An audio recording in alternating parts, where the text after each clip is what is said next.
हरिः ॐ।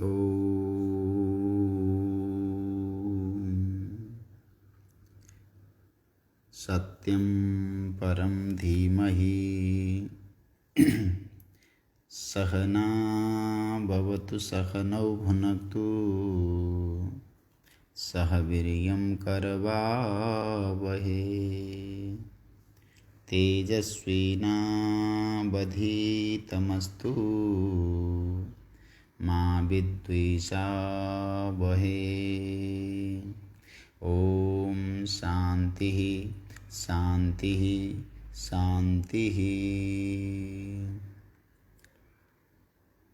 ध्येयं सदा परिभवग्नवविष्टदोहम्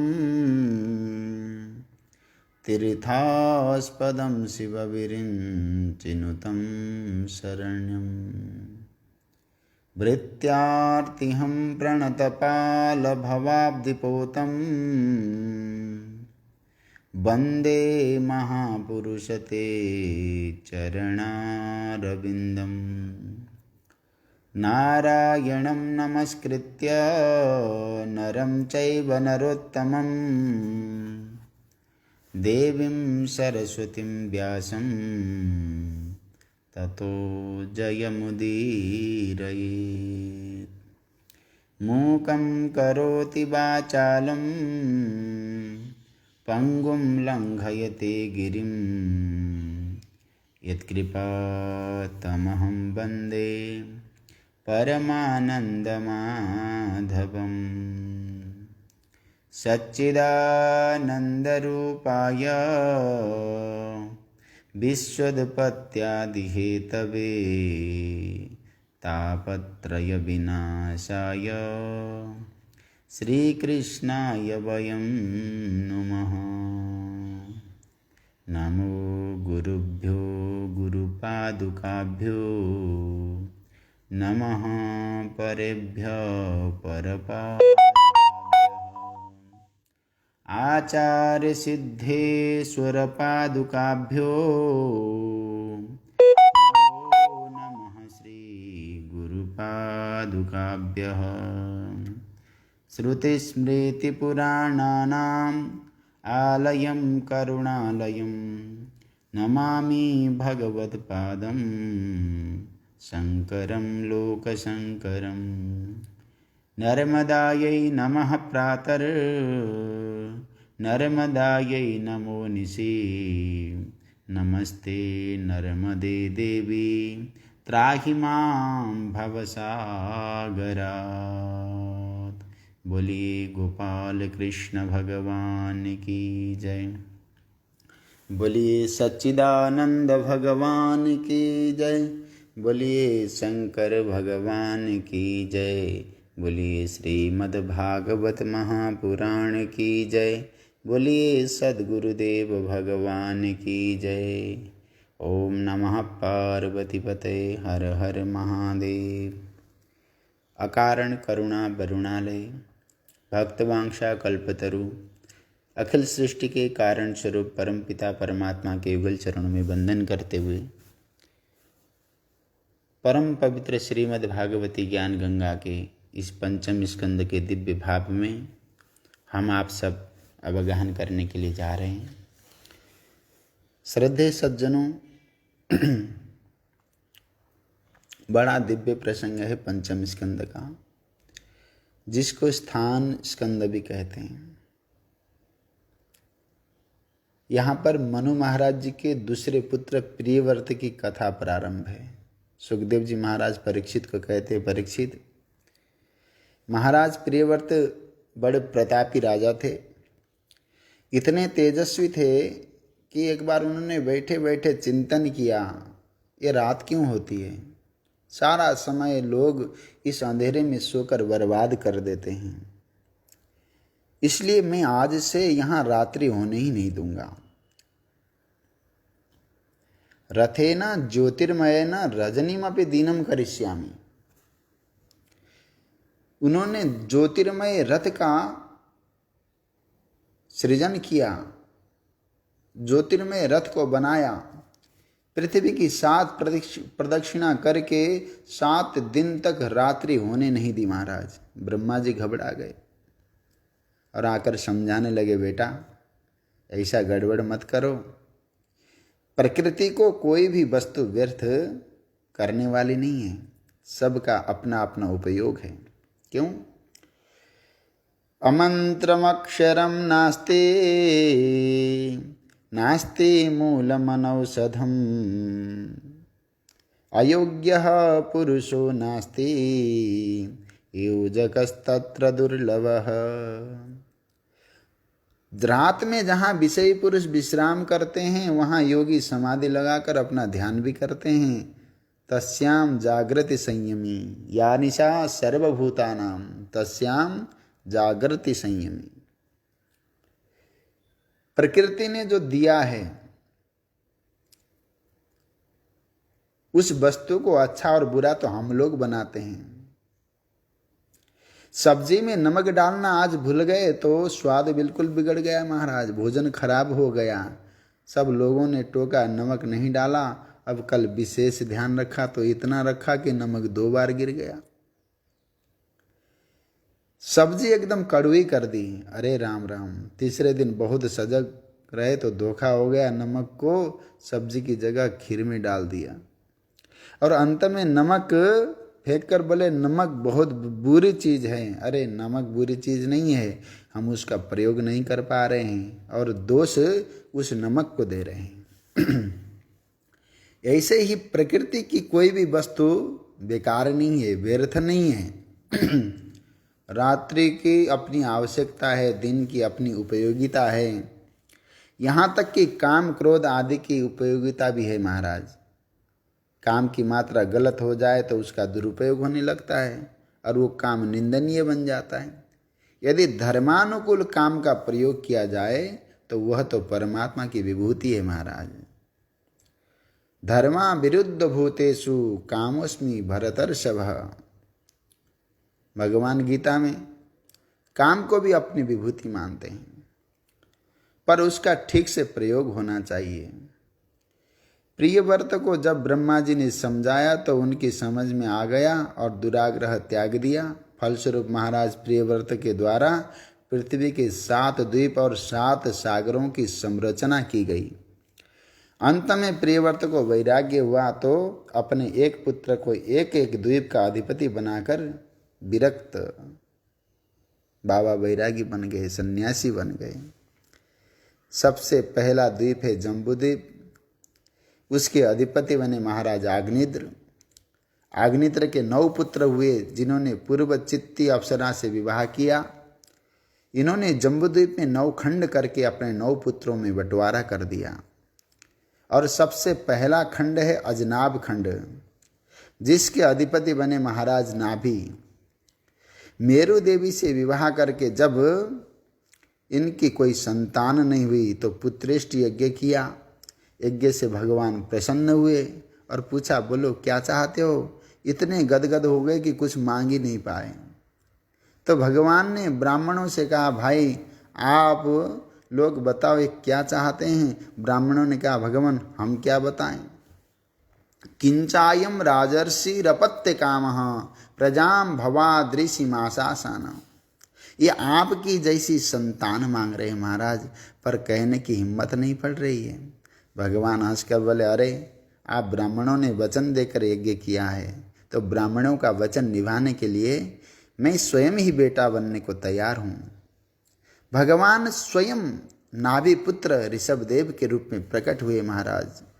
ऋषभ भगवान के तेज ओज से इंद्र को भी ईर्ष्या होने लगी। इंद्र ने वर्षा करना बंद कर दिया, पानी वर्षाना बंद कर दिया, तो ऋषभदेव भगवान ने अपने राज्य में अपने आप ही वर्षा कर दिया। इंद्र लज्जित हुए और अपनी बेटी जयंती का विवाह ऋषभदेव भगवान से कर दिया। इंद्र पुत्री जयंती से विवाह करके ऋषभ भगवान से 100 पुत्र हुए, जिनमें सबसे बड़े पुत्र का नाम था भरत, जिनके प्रताप से इस अजनाब खंड का नाम भारतवर्ष पड़ा। सुखदेव महाराज कहते, परीक्षित नाभि नंदन भगवान ऋषभदेव में जन्म से ही भगवान के लक्षण प्रकट हुए। उनका प्रभाव दिनों दिन बढ़ने लगा और बड़े बड़े लोग कहने लगे कि यही हमारे राजा हों। राजा नाभि ने वीर्य, शीर्य आदि बड़े बड़े गुणों में श्रेष्ठ होने के कारण उनका नाम ऋषभ रखा। ऋषभ शब्द का अर्थ संस्कृत भाषा में श्रेष्ठ होता है। संस्कृत में किसी को श्रेष्ठ कहना होता है तो ऐसी माया है इस भाषा की कि उस श्रेष्ठ व्यक्ति को नरपुंगव, नरव्याघ्र, नरसिंह, नरवृषभ, नरषभ, नर ऋषभ बोलेंगे। वृषभ ऋषभ शब्द श्रेष्ठता के अर्थ में बोले जाते हैं महाराज। ऋष शब्द का अर्थ है ज्ञान। ऋषेण ज्ञानेन भाति इति ऋषभः। ऋष धातु गत्यर्थक है, अतः वो ज्ञानार्थक भी है। इसी से ऋषि बनता है।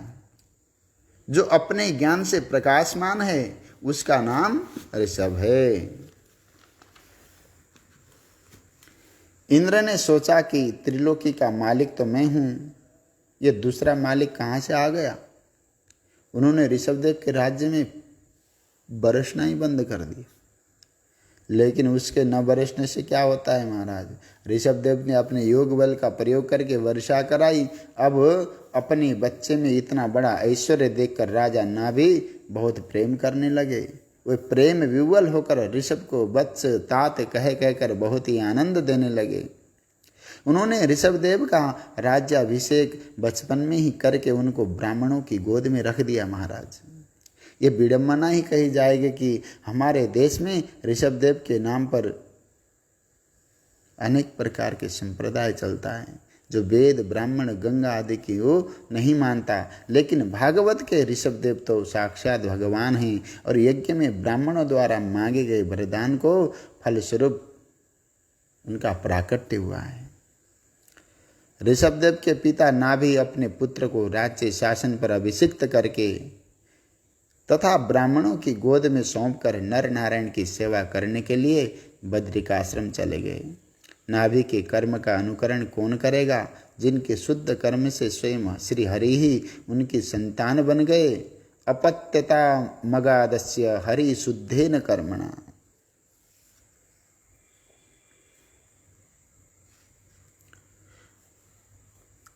कोनु तत्कर्म राजर्षे नावे रन्वाचरित पुमान। अपत्यता मगाद्यस्य हरि शुद्धेन कर्मणा। आहा, सृष्टि में नाभि से बड़ा ब्राह्मण भक्त और कौन होगा महाराज, जिन पर प्रसन्न होकर ब्राह्मणों ने यज्ञ में मंत्र के बल से भगवान का दर्शन करा दिया। अब ऋषभदेव ने लोक शिक्षा के लिए गुरु के घर में निवास किया। फिर उन्होंने गुरु की आज्ञा से गृहस्थ धर्म की शिक्षा प्राप्त की। जयंती के साथ उनका विवाह हुआ। उससे उनके 100 पुत्र प्रकट हुए। उनमें सबसे बड़े महायोगी भरत थे, जिनके नाम से इस अजनाब खंड भारतवर्ष के नाम से प्रसिद्ध हुआ। छोटे कुशावर्त, इलावर्त, ब्रह्मावर्त, मलय केतु, भद्रसेन, इंद्रस्पृग, विदर्भ और कीकट, ये 9 पुत्र मुख्य हुए। उनसे छोटे कवि, हरि, अंतरिक्षे, प्रबुद्ध, पिप्पलायन, अग्निहोत्र, द्रुमिल, चमस और करभाजन, ये 9 पुत्र योगेश्वर हुए, जिनकी कथा श्रीमद् भागवत के 11वें स्कंद में आती है, जिसको मुक्ति स्कंद कहते हैं। तात्पर्य यह है कि महात्मा ऋषभदेव ने अपने भीतर से ब्राह्मण, क्षत्रिय, राजा, बड़े बड़े विद्वान, तपस्वी और योगेश्वर प्रकट किए तथा उनके बाद शेष 81 ऐसे पुत्र हुए महाराज, जो पिता की आज्ञा का पालन करने वाले थे। वहीं सब कर्म विशुद्ध, महाशालीन, महाश्रोत्रिय ब्राह्मण हो गए।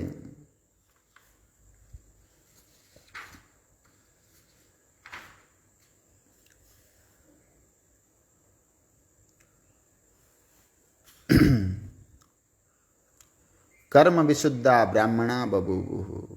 महाशालीना, महाश्रोत्रिया, यज्ञशीला, कर्म विशुद्धा ब्राह्मणा बभूवुः। ऋषभदेव जी महाराज गृहस्थ धर्म की शिक्षा देने के लिए स्वयं गृहस्थाश्रम का पालन करने लगे, क्योंकि घर परिवार और समाज में बड़ा आदमी जो करता है उसके पीछे वाले लोग उसका अनुसरण करते हैं। यदि आप अपने बच्चे को कहो कि प्रणाम करो तो बच्चे तुरंत प्रणाम करने लगते हैं। ये बालक का स्वभाव ही होता है कि अपने से बड़ों का अनुकरण करता है। यत् शीर्षण्याचरितं तदनुवर्तते लोकः। बड़े लोग जैसा करते हैं छोटे लोग भी वैसा ही करते हैं। ऋषभदेव ब्राह्मणों की शिक्षा के अनुसार पृथ्वी का शासन करने लगे। उन्होंने 100 यज्ञ किए। उनके राज्य में ऐसे ऐसे आत्माराम आप्तकाम पुरुष होते थे महाराज, जो किसी भी दूसरे से कुछ नहीं चाहते थे।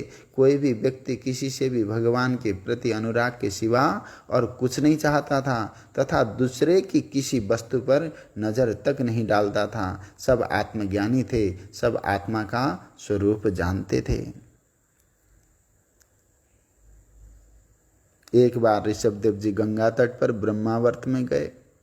आजकल ब्रह्मावर्त को ही बिठूर के नाम से माना जाता है। वहाँ बहुत बड़ी सभा जुटी। बड़े बड़े ब्रह्मर्षि और महात्मा लोग उपस्थित हुए।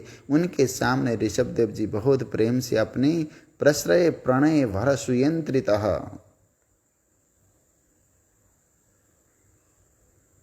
अर्थात समाहित तथा विनय प्रेम से सुसंयत पुत्रों को शिक्षा देने लगे।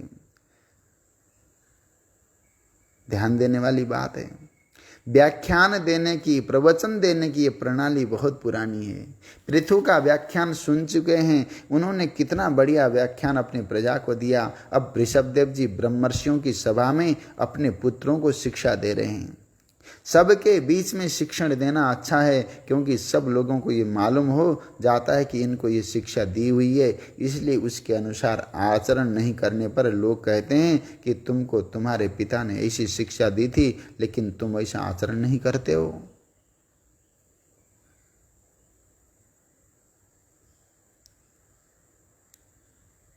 बड़ा दिव्य भाव है। ऋषभदेव महाराज ने अपने पुत्र को उपदेश देना प्रारंभ किया। हे पुत्रों, नायं देहो देह भाजां नृलोके कष्टान कामान अर्हते बिड्भुजां ये तपो दिव्यं पुत्रकायेन सत्वं शुद्धेद यस्माद् ब्रह्म सौख्यं त्वनन्तम्। ऋषभदेव महाराज ने अपने पुत्रों को पुत्रकाः शब्द से संबोधित किया, जिसका अर्थ है मेरे नन्हे मुन्ने बच्चों। अल्पा पुत्रः, पुत्र का अर्थात मेरे छोटे छोटे बच्चों। ये संबोधन करने के बाद ऋषभदेव जी अपने पुत्रों से कहते हैं, तुम्हें मनुष्य का शरीर उन विषय भोगों के लिए नहीं प्राप्त हुआ है जो गुबरौले जैसे कीड़े मकोड़ों को भी मिलते हैं महाराज विषय भोग। तो ये 10 अंगुलियों वाला निर्मल हाथ और इसकी इतनी स्वच्छ हथेली इसलिए नहीं मिली है कि इस पर पवित्र वस्तु उठाकर देवता को, ब्राह्मण को और भगवान को अर्पित करो। तुम में नवोन्मेष शालिनी प्रतिभा का निवास इसलिए है कि तुम इससे भगवत स्वरूप का चिंतन करो। तुम्हारी सुंदर दंत पंक्ति की शोभा इसी में है कि दूसरों के आनंद में मुस्कुराते रहो। ये शरीर लोगों को दुख देने के लिए नहीं मिला। इससे दिव्य दिव्य तपस्या करो, जिससे अंतःकरण की शुद्धि हो और अनंत ब्रह्म सौख्य, अनंत ब्रह्मानंद का साक्षात्कार करो।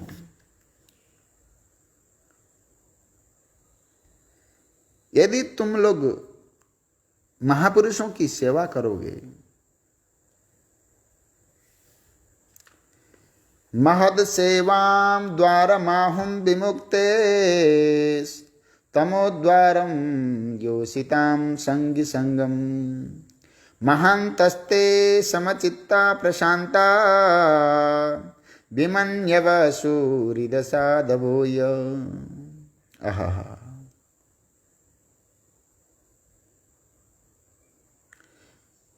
क्या दिव्य प्रसंग है।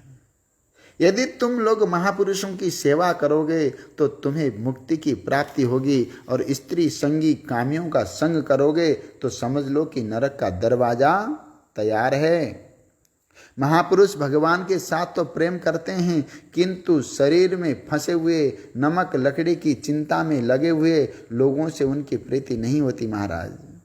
मनुष्य इंद्रियों की तृप्ति में लग गया है, परमात्मा की ओर नहीं चलता। उसकी देह जो शरीर मिला था वो भगवान के भजन के लिए मिला था, लेकिन उसने क्या करने लगा? विषय भोग करने लगा उस शरीर से, इसलिए उसके शरीर में दुख आ गया। जब तक मनुष्य अपनी आत्मा को नहीं जानता तब तक उसको अज्ञानकृत पराभव की प्राप्ति होती रहती है।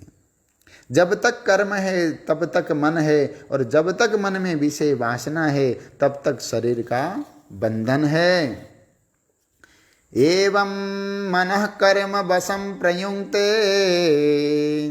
अविद्ययात्मन् युपधीयमाने प्रीतिर्न यावन्मयि वासुदेवे न मुच्यते देहयोगेन तावत्। मनुष्य जब तक भगवान से प्रीति नहीं करेगा, प्रेम नहीं करेगा, तब तक वो शरीर योग से नहीं छूट सकता, और उसको इस देह पर देह मिलते रहेंगे। एक शरीर छूटेगा दूसरा शरीर मिल जाएगा। जब मनुष्य प्रमत्त हो जाता है और विषय भोग को, इंद्रियों को मिथ्या नहीं समझता, तब उसको अपने स्वरूप की विस्मृति हो जाती है। उसको ऐसा लगता है कि हमारे भीतर कुछ नहीं, सब कुछ बाहर ही है। इसलिए कहता है कि मुझको ये चाहिए वो चाहिए। अरे जो सुख मकान में है, स्त्री में है, बेटों में है, धन में है, और वह और कहाँ है? इस तरह वो मूर्ख बन जाता है। उसके भीतर जो ईश्वर बैठा हुआ है उसको छोड़कर बाहर देखता रहता है।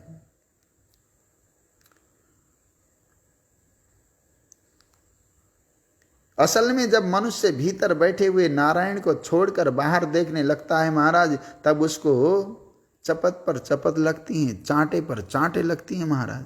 हमारे हृदय ग्रंथि ये समझना है कि हम दो स्त्री पुरुष मिलकर दुनिया का काम करेंगे, सुख लेंगे। ये हृदय ग्रंथि कोई गांठ वाट नहीं है। जब हम अपने आप में न रहकर दूसरे के लिए व्याकुल हो जाते हैं तब इसी का नाम हृदय ग्रंथि पड़ जाता है। इसलिए आसक्ति छोड़कर परम पुरुष की ओर चलना चाहिए।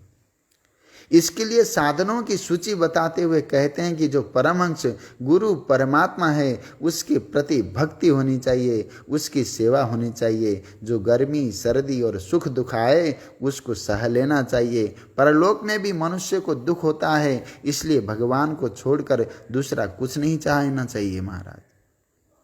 अपनी इंद्रियों का संयम करो, सब कुछ विश्वात्मा की सेवा के लिए करो। भगवान की कथा, भगवान का गुणानुवाद, संतों का संग, अपनी चेष्टाओं को अपने वश में करो। अध्यात्म शास्त्र का अभ्यास, ब्रह्मचर्य का पालन और सब में भगवत भावना, इन साधनों से अहंकार को काट देना चाहिए। और जब जीवन में प्रमाद न रहे तब साधन से भी उपराम हो जाना चाहिए। कर्मा स्वयं हृदय ग्रंथि बंद मवेद्यया साधितमप्रमत्तः अनेन योगेन यथोपदेशं सम्यग् व्यपोह्यो परमेत योगात्। जैसे नाव द्वारा नदी के पार चले जाने पर नाव की आवश्यकता नहीं रहती है महाराज, वैसे ही जब ज्ञान से अज्ञान की निवृत्ति हो जाती है तब ज्ञान की जरूरत नहीं रहती। लोगों को संसार से मत जोड़ो, क्योंकि दुनिया के लोग अपने कर्तव्य कर्म के संबंध में कुछ जानते नहीं हैं। वे सुख के लिए तो काम करते हैं, लेकिन उनको मिलता है क्या? दुख। असल में वो गुरु गुरु नहीं है, स्वजन स्वजन नहीं है, पिता पिता नहीं है, वो जननी जननी नहीं है, जो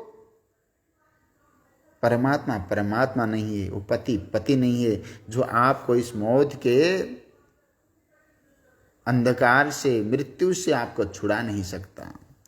गुरुर्न सस्यात् स्वजनो न सस्यात् पिता न सस्यात् जननी न सा स्यात् देवं न तत्स्यान्न पतिः सस्यान् न मोचयते समुपेत मृत्युम। अब यहाँ पर देखो, इस श्लोक की सीधी सादी भाषा में इष्ट देव को भी नहीं छोड़ा महाराज। फिर यदि लोग भैरव को अपना इष्ट देव बनाकर ये आशा करें कि हमको संसार से छुड़ा देगा तो कैसे छुड़ाएगा? वास्तव में जो हमको मृत्यु से छुड़ा नहीं सकता वो हमारा कौन सा संबंधी हो सकता है? मनुष्य तो ऐसे ही अंधा होकर संसार में फंस रहा है महाराज। यदि उसकी ओर भी फंसा दिया जाए तो उसमें क्या लाभ है? ऋषभदेव जी महाराज आगे कहते हैं कि हे पुत्रों, ये मेरा जो मनुष्य आकार शरीर है ये मेरी इच्छा का विलास है, यह कोई प्रकृति का परिणाम नहीं है। इसलिए तुम लोग ईर्ष्या छोड़कर धर्म के अनुसार चलो, इसी से मेरी सेवा होगी और प्रजा का पालन होगा। इस सृष्टि में जो स्थावर जंगमादि प्राणी हैं उनमें गंधर्वादि श्रेष्ठ हैं, उनसे देवता श्रेष्ठ हैं, देवताओं से दक्ष आदि श्रेष्ठ हैं, दक्ष से भगवान शंकर श्रेष्ठ हैं, शिव से ब्रह्मा श्रेष्ठ हैं, ब्रह्मा से अर्थात मैं ऋषभदेव श्रेष्ठ हूँ, किंतु मुझसे भी ब्राह्मण श्रेष्ठ हैं। आहा, न ब्राह्मणान में दयितम रूपमेतत् चतुर्भुजम।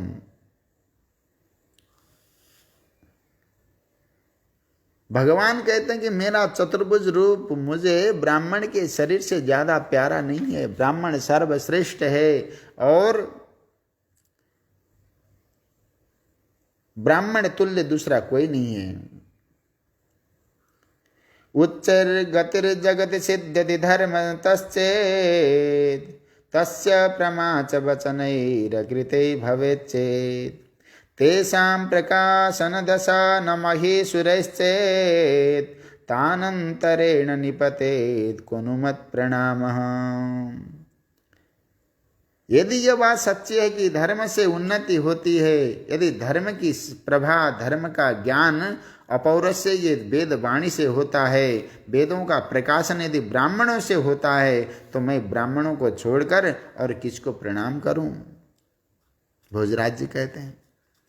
अब आप देख लो इस एक श्लोक में कितनी बातें कही गई। धर्म से ही उन्नति होती है और धर्म का प्रकाशन ब्राह्मणों से होता है, धर्म की प्रमा वेदों से होती है और वेदों का प्रकाशन ब्राह्मणों से होता है। फिर उन ब्राह्मणों को छोड़कर और कौन प्रणम्य हो सकता है? ऋषभदेव जी कहते कि मैं तो ब्राह्मण के मुख से ही खाता हूँ, क्योंकि यदि वेदार्थ धारण करने वाले, उसका अनुष्ठान करने वाले और वेद वेदांत के भाव को सुरक्षित रखने वाले आदर नहीं पाएंगे तथा उनकी जीविका नहीं चलेगी तो धर्म एवं ज्ञान की परंपरा का लोप हो जाएगा।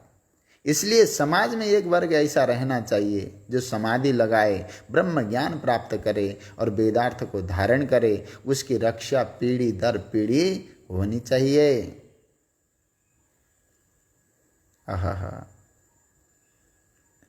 ऋषभदेव जी कहते हैं ब्राह्मण लोग इतने निष्प्रिय होते हैं कि मुझसे भी कुछ नहीं चाहते। जो निष्काम होता है उसकी चिंतन शक्ति विलक्षण होती है। साधारण संसारी लोग इस बात को नहीं जानते। मन ईश्वर में तभी प्रवेश करता है जब उसमें संसार विषय कामना नहीं रहती। जो निश्चिंत निष्काम रहकर परमात्मा का चिंतन करते हैं वो नया नया रहस्य निकाल कर ले आते हैं। मैं तुम लोगों को ये उपदेश करता हूँ कि संपूर्ण प्राणियों में मेरा स्वरूप देखना, सबका सत्कार करना। सर्वाणि मद्धिष्ण्यतया भवद्भिः चराणि भूतानि सुता ध्रुवाणि संभावितव्यानि पदे पदे वो विविक्त दृग्वेस्तदुहार्हणं में।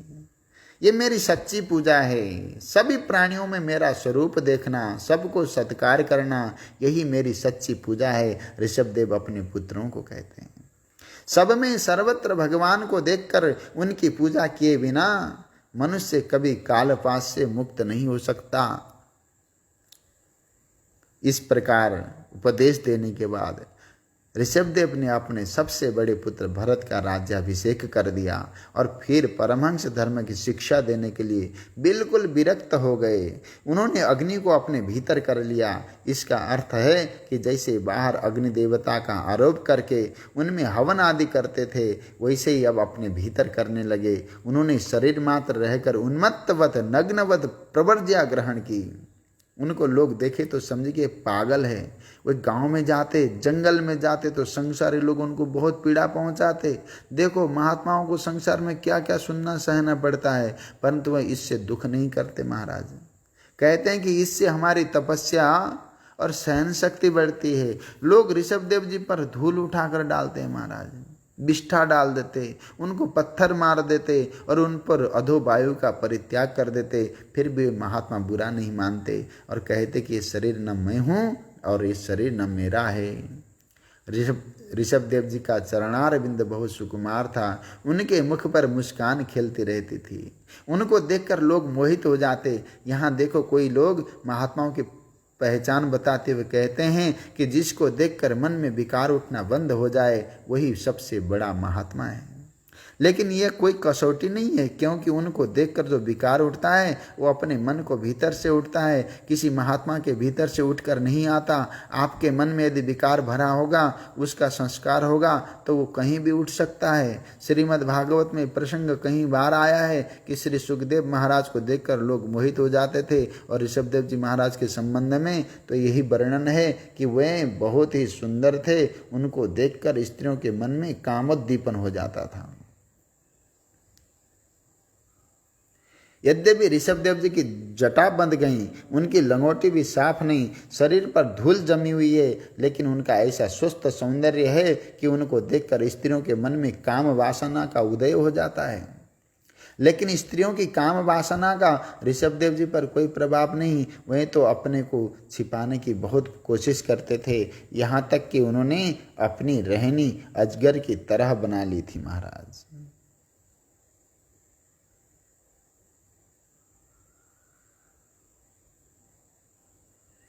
क्या दिव्य प्रसंग है।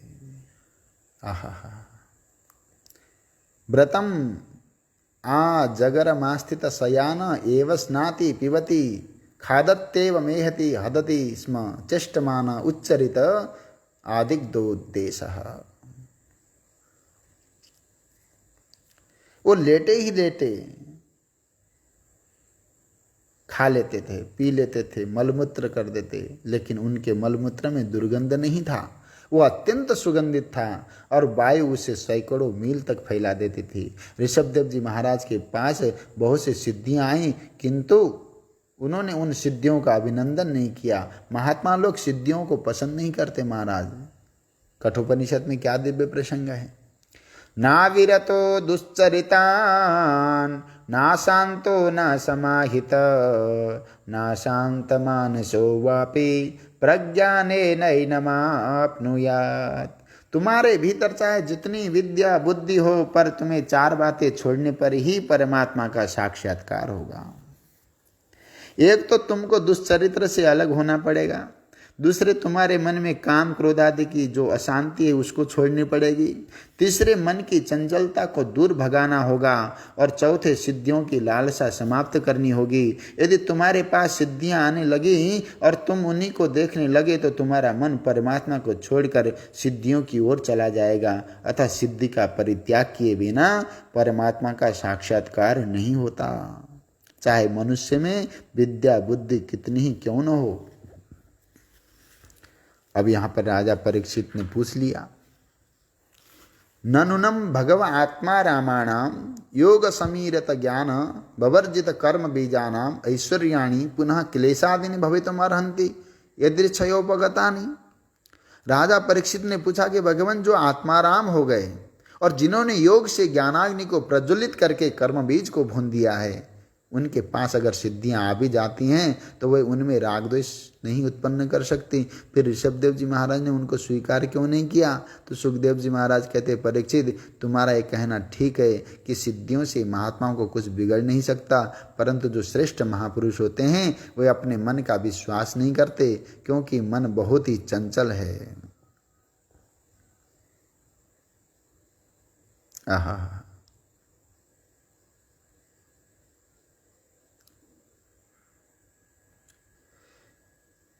मन बहुत चंचल है।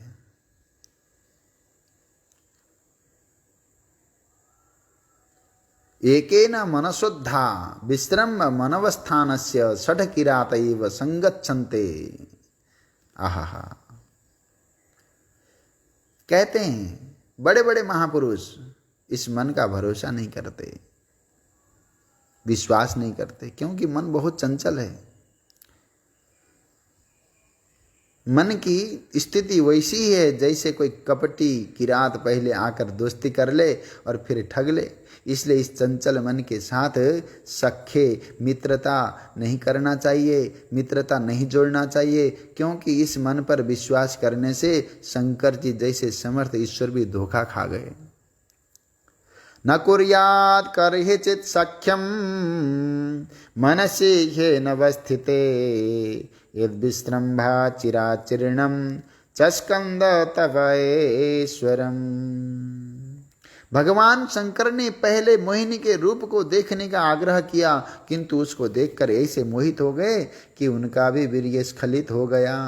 इसलिए महात्मा लोग अपने मन पर विश्वास नहीं करते। ये मन दुश्मनों को अपने घर में बुलाकर रख देता है महाराज। जैसे पुंसचली स्त्री एक ओर तो पति से खूब मीठी मीठी बातें करके उसको फुसलाती है और दूसरी ओर अपने यार से दोस्ती जोड़ लेती है, वैसा ही ये मन करता है। उसके कारण काम मन्यु मद सब आ जाते हैं। इसलिए कभी भी अपने मन पर यह विश्वास करके कि इससे हमारा कोई नुकसान नहीं होगा, सिद्धियों को स्वीकार नहीं करना चाहिए।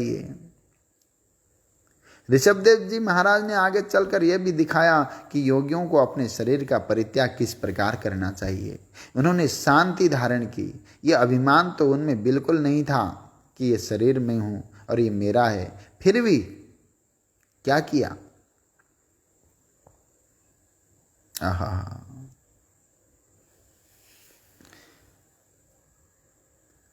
क्या दिव्य प्रसंग है। जगतिम अभिमानम आभासेन वासनया देह इमाम जगतिम अभिमाना भासेन संक्रममाणः क्वंक बेंक कूट कान दक्षिण कर्णाटक देशान यदृच्छयोपगत कूटका चलो पवन आसे कृतास्म क बल उन्माद एव मुक्त मूर्धजो संबित एव विचचार। अभिमान आभासेन संक्रममाणः, अभिमान आभास से उनका शरीर चलता फिरता रहता था। कोई भी परमात्मा को जान पाए तो वो किस बात का अभिमान करेगा। ईश्वर के वैभव के सामने अपना क्या वैभव है महाराज। ईश्वर की लंबाई चौड़ाई के सामने अपनी क्या लंबाई चौड़ाई है। ईश्वर के वजन के सामने अपनी कौन से वजन है। ईश्वर के ज्ञान के सामने अपना कौन सा ज्ञान है। ईश्वर के आनंद के सामने अपना क्या आनंद है। यदि कोई ईश्वर को देख ले तो उसके इस नन्हे देह के अंदर ऐसी कौन सी विशेषता है जिसका वो अभिमान करे। ऋषभदेव जी की भक्ति दिन दिन बढ़ने लगी महाराज। उन्होंने हजारों वर्ष तक राज्य करने के बाद धन का यथा विभाग विभाजन करके सारी संपत्ति छोड़ दी। वे कभी कोंक बेंक कूटक आदि देशों में पहुंच गए। वहां मुंह में पत्थर का एक टुकड़ा डालकर अपनी वाणी बंद कर ली और उन्मत्त नग्न होकर कूटका चल के वन में विचरण करने लगे। वहां जंगल में बिना किसी के लगाए आग लग गई और उसमें ऋषभदेव जी का शरीर भस्म हो गया। उन्होंने किसी को लकड़ी इकट्ठा करने, अंत्येष्टि कर्म करने, यहाँ तक कि जमीन में गाड़ने या पानी में बहाने का कोई कष्ट नहीं दिया। उधर अरहत नाम का एक राजा था। उसने ऋषभदेव जी के नाम पर एक पंथ चलाया। स्वयं ऋषभदेव जी की महाराज ने कोई पंथ नहीं चलाया। दूसरे लोग उन्हीं के नाम से उनको मानते हैं। ऋषभदेव जी का अवतार रजोगुणी लोगों को मोक्ष मार्ग की शिक्षा देने के लिए था। सारा सप्तद्वीपवती पृथ्वी में उनके यश का गान किया जाता है। लोग कहते हैं कि देखो प्रियव्रत का वंश कितना उत्तम है जिसमें ऋषभदेव जी ने अवतार लिया। भला किस योगी में ऐसा सामर्थ्य है कि वो ऋषभदेव जी के मार्ग पर मन से भी चल सके। ऋषभदेव का चरित्र सर्व पापापहारी और परम मंगलायतन है। इसका जो श्रवण करता है उसकी भगवान वासुदेव में भक्ति हो जाती है। बड़े बड़े महापुरुष लोग भगवान की भक्ति चाहते रहते हैं, इसी में परमानंद का आस्वादन करते हैं। भक्ति की इतनी महिमा है कि महाराज आत्यंतिक परम पुरुषार्थ अपवर्ग भी आकर स्वयं प्राप्त हो जाता है और मोक्ष हाथ जोड़कर कहता है कि हे महात्मा जी तुम मुझे स्वीकार कर लो। परंतु आहा,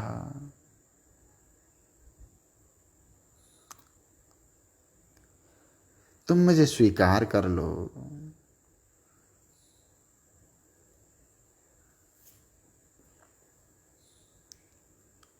नो एवा द्रियन्ते भगवदीयत्वे नैव समाप्त सर्वार्थः। मोक्ष का आदर नहीं करते, कहते हैं कि हम तो भगवान के हो गए, हमें सब पुरुषार्थों की प्राप्ति हो गई तथा हमें और कुछ नहीं चाहिए।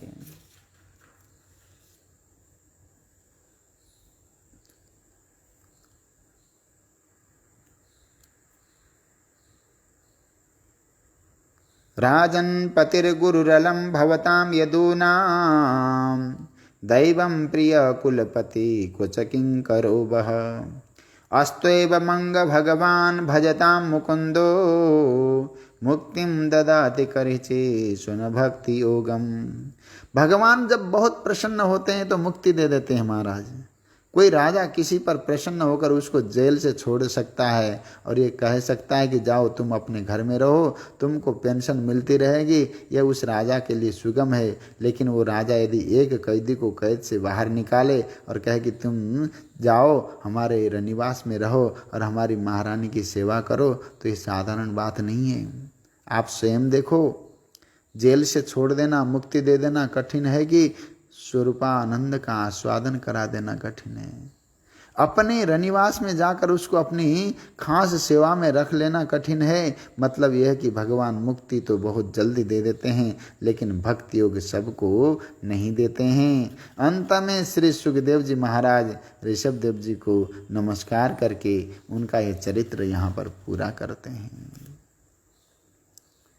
नित्यानुभूतानि जलावनिवृत्ततुष्णा श्रेयस्य तद्रचनया चिरसुप्तबुद्धे। लोकस्य यः करुणया भयमात्मलोक माख्यान्नमो भगवते ऋषवाय तस्मै। श्री सुखदेव जी महाराज कहते हैं कि जब भरत ने अपनी पिता द्वारा पृथ्वी पालन के लिए नियुक्त हुए तो उन्होंने उनकी आज्ञा के अनुसार विश्वरूप की कन्या पंचजनी से विवाह किया। उनसे उनके 5 पुत्र हुए, सुमति, राष्ट्रभृत, सुदर्शन, आभरण और धूम्रकेतु। उन्हीं के नाम से अजनाब खंड का नाम भरत खंड हुआ। भरत बहुत धर्मनिष्ठ थे। वे अग्निहोत्र आदि के द्वारा भगवान की आराधना करते थे और भगवान के अंगों में ही अवयवों में ही देवताओं का ध्यान करके हवन करते थे। उनकी भक्ति बढ़ने लगी। बाद में उन्होंने अपने पुत्र को राज्य सौंप दिया और सब कुछ छोड़कर भजन करने चले गए। देखो, बहुत आनंदमय बात है। जिसके मन में ये रहता है कि अंत में सब कुछ छोड़ देना है, उसको राज्य करते समय भी आसक्ति नहीं होती। जो लोग ये मान लेते हैं कि ये भगवान मिल जाएंगे और उनके लिए कुछ छोड़ने की जरूरत नहीं, वे तो निष्कामता की जड़ ही काट देते हैं। जो संन्यास आश्रम के विरोधी हैं और समझते हैं कि हमें तो घर गृहस्थी में निष्काम भाव से काम करते करते भगवान मिल जाएगा, उनकी गलती यह है कि जब वे त्याग नहीं करेंगे तब उनमें निष्कामता कहाँ से आएगी। जिसके मन में चतुर्थाश्रम उद्देश्य के रूप में विद्यमान रहता है, वही द्वितीयाश्रम और तृतीयाश्रम में निष्काम हो सकता है। निष्काम होने की पद्धति यह है कि चतुर्थाश्रम में परित्याग का संकल्प मनुष्य के मन में बना रहे। यदि त्याग का संकल्प नहीं बनेगा तो कोई निष्काम बन ही नहीं सकता है। जब भरत अपना सारा राजपाट छोड़कर चले तो पुलहाश्रम पहुँचे। इसी पुलहाश्रम को हरिहर क्षेत्र कहते हैं। आज भी वहाँ भगवान निवास करते हैं। उसके पास गंडकी नदी प्रवाहित होती है जो ऋषि आश्रमों को पवित्र करती है महाराज। उसके दोनों किनारों पर शालिग्राम शिला प्राप्त होती है। वहाँ जाकर भरत जी भजन करने लगे। अपने हाथ से अपना सारा काम करते, किसी की सहायता नहीं लेते। वहीं भगवान की पूजा करते करते आनंद मग्न हो जाते। उनको परमानंद आता, उनकी आंखों से आंसू बहने लगते, उनका मन रोमांचित हो जाता। फिर पूजा का भी स्मरण नहीं रहता। इस प्रकार वे नित्य नियम पूर्वक भगवत सेवा में तत्पर रहते। उनके केश त्रिकाल स्नान के कारण भीगते रहते थे और जटाओं में परिणत हो गए थे। महाराज जड़ भरत जी मृगचर्म धारण करते और प्रतिदिन सूर्योदय के समय सूर्याभिमुख खड़े होकर हिरणमय पुरुष का ध्यान करते और इस प्रकार दिव्य भाव में भगवान की स्तुति का गान करते महाराज। परो रजः सवितुर्जात वेदो देवस्य भर्गो मनसेदं जजान सुरेत साद पुनराविश्य चष्टे हंसम गृध्राणम निषिद्रेंगिरामिमः। भगवान सूर्य का तेज कर्म फलदायक है, प्रकृति से परे है, उसी ने इस जगत की उत्पत्ति की है और वही जीवों की रक्षा करता है। मैं उस बुद्धि प्रवर्तक तेज की शरण में जाता हूँ। देखो, बहुत आराधना करने पर भी मनुष्य के मन में विघ्न आ सकता है, इसलिए विघ्न से सदैव सावधान रहना चाहिए। सुखदेव जी कहते हैं, एकदादु महानद्याम कृताभिषेक नैयेमिकावश्यकाम ब्रह्माक्षर अभिगृह्णानो मुहूर्तत्रयम् मुदकांत उपविवेशा। एक दिन प्रातःकाल राजा भरत सूर्योपासना के लिए नदी के किनारे बैठे हुए थे। सूर्योपासना का अर्थ है कि हमारे भौतिक जीवन में जो प्रकाश है उसका आदर करना, सम्मान करना। जो भौतिक जीवन में प्रकाश का आदर करता है वही आध्यात्मिक जीवन में ज्ञान का भी आदर करता है महाराज। जो प्रकाश देने वाले को नमस्कार नहीं करता वो ज्ञानदाता को क्या नमस्कार करेगा। उसकी अपने गुरु के प्रति भी भक्ति नहीं हो सकती। सूर्योदय और सूर्यास्त के समय शयन करने वाला घोर आलसी है और आलस्य मनुष्य की उन्नति में कितना बाधक है ये सब लोग जानते हैं।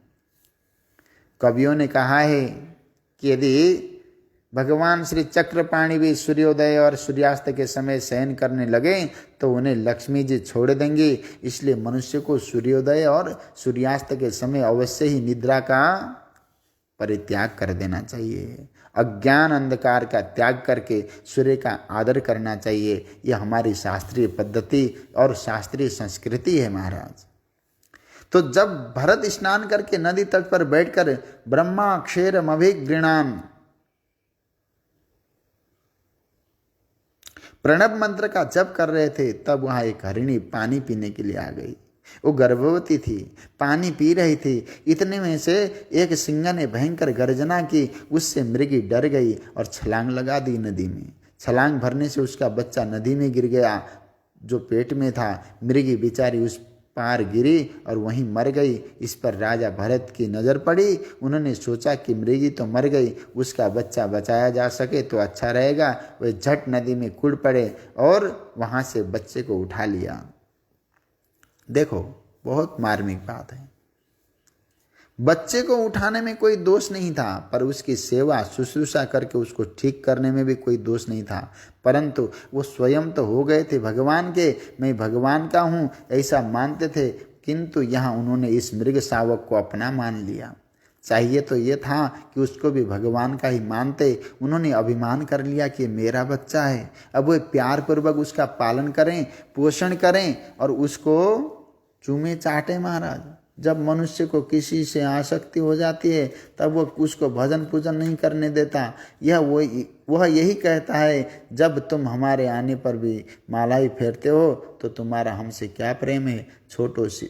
अब छोड़ दो सीताराम राधे श्याम करना, हमारी ओर देखो, हमसे बात करो। यह जो हरिणी है वो मनुष्य रूप में भी होती है महाराज। अब भरत जिस आसन पर बैठे हैं उसी पर उस बच्चे को भी बैठावें और कहें कि बेटा तू भी संध्या करना सीख। सोए तो कहें कि बेटा तू भी हमारे साथ सो जा। टहलने जाएं तो उसको भी साथ ले जाएं, खाएं तो अपनी थाली में खिलाएं। उस मृग बच्चे के साथ भरत का ऐसा स्नेह जुड़ा कि जब पूजा के लिए कुश पुष्प आदि लेने के लिए जाएं तो उसको भी अपने साथ ले जाएं। उनको ये डर लगा रहता कि कोई भेड़िया इसको न खा जाए। कभी कभी उस पर मोहित हो जाते कि उसको कंधे पर लेकर ढोते और कभी गोद में लेकर खिलाते। कभी संध्या बंदन कर रहे होते और वह बीच में आ जाता तो उसको प्यार करने लगते और यह देखते रहते कि ठीक बंधा हुआ है कि नहीं। लेकिन जब वह हरिण का बच्चा कुछ बड़ा हुआ तो उनको छोड़कर चला गया। उसके लिए यह स्वाभाविक ही था, क्योंकि प्रेम सजातीय में ही होता है, विजातीय में नहीं होता। किंतु भरत के हृदय में हरिण के वियोग से बड़ा भारी दुख हुआ। वे मोहाविष्ट होकर कहने लगे, मैं बहुत बड़ा अभागा हूँ, मुझसे कौन सा अपराध हुआ जो ये बच्चा मुझे छोड़कर चला गया। मैं सारा राज्य छोड़कर, पत्नी पुत्र छोड़कर यहाँ आया, मुझे कोई दुख नहीं हुआ, लेकिन अब हरिण का बच्चा छूटने पर महान दुख हो रहा है। वो दिन कब होगा जब मैं उसको घास खाते हुए देखूंगा। सूर्यास्त हो गया, वो अभी तक नहीं आया। कहीं उसको भेड़िए न खा गए हों। क्या वो लौटकर अपने सिंग से मेरे शरीर को खुजलाएगा? ये कब आकर कुछ भविष्य को जूठा कर देगा? हम डांटेंगे तो वो डर जाएगा। जिस पृथ्वी पर उसके खुर पड़े होंगे, धन्य है वो पृथ्वी। अरे कहीं चंद्रमा ने मेरे बेटे को चुराकर अपनी गोद में तो नहीं ले लिया।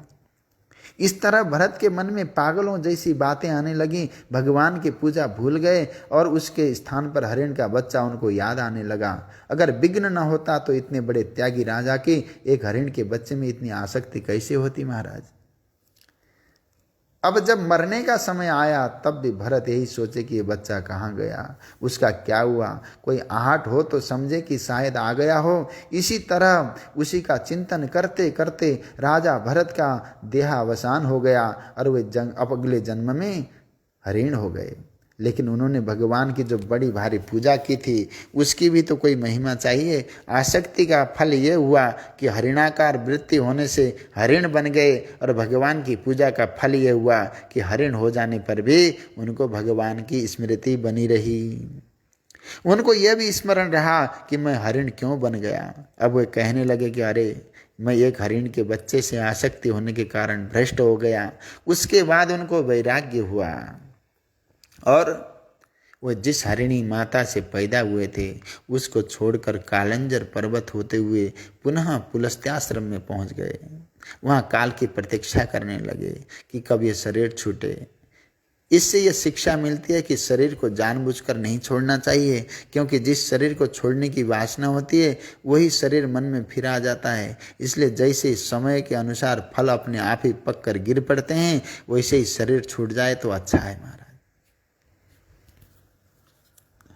श्री सुखदेव महाराज कहते हैं कि परीक्षित, मृग शरीर का परित्याग करने के बाद भरत का जन्म एक अंगिरा गोत्री ब्राह्मण के घर में हुआ जो आत्मज्ञानानंद युक्त था। उस ब्राह्मण की 2 पत्नियां थीं। बड़ी पत्नी से 9 पुत्र थे, छोटी पत्नी से एक कन्या और एक पुत्र का जन्म हुआ। इनमें जो पुत्र था वही पूर्व जन्म में राजा भरत थे। राजा भरत ने अपने जीवन में भगवान की इतनी पूजा उपासना की थी कि उसके प्रभाव से वे मृग शरीर का परित्याग करके ब्राह्मण वंश में उत्पन्न हुए, किंतु पूर्व जन्म की स्मृति होने के कारण ब्राह्मण वंशी होने पर भी स्वजनों की आसक्ति के भय से भयभीत रहते थे और अपना सारा समय भगवान के चरणारविंद के ध्यान में ही लगाते थे। उन्होंने अपनी रहनी ऐसी बना ली कि लोग उनको किसी काम का नहीं समझे महाराज, क्योंकि जब तक मनुष्य अपने को दुनियादारों के योग्य दिखता है तब तक दुनियादार लोग उसको छोड़ते नहीं हैं।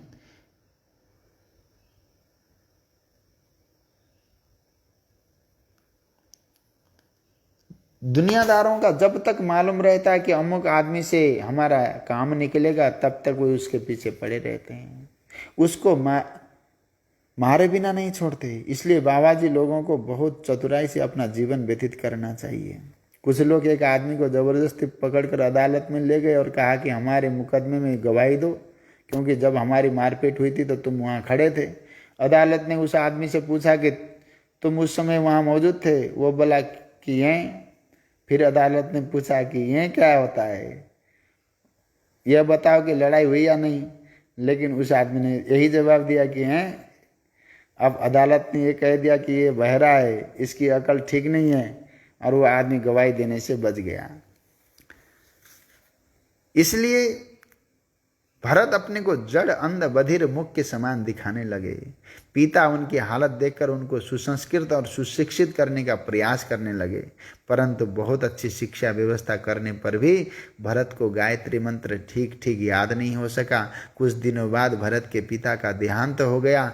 भाइयों ने सोचा कि इस निकम्मे को खिलाकर हम लोग क्या करेंगे, चलो इसको खेत के काम में लगा देते हैं। भरत जब खेत में काम करने लगे तब वहाँ भी जहाँ ऊंचा करना होता वहाँ नीचा कर देते, और जहाँ नीचा करना होता वहाँ ऊंचा कर देते, और भी जिस काम पर लगाए जाते उसे खराब करके ही छोड़ते महाराज।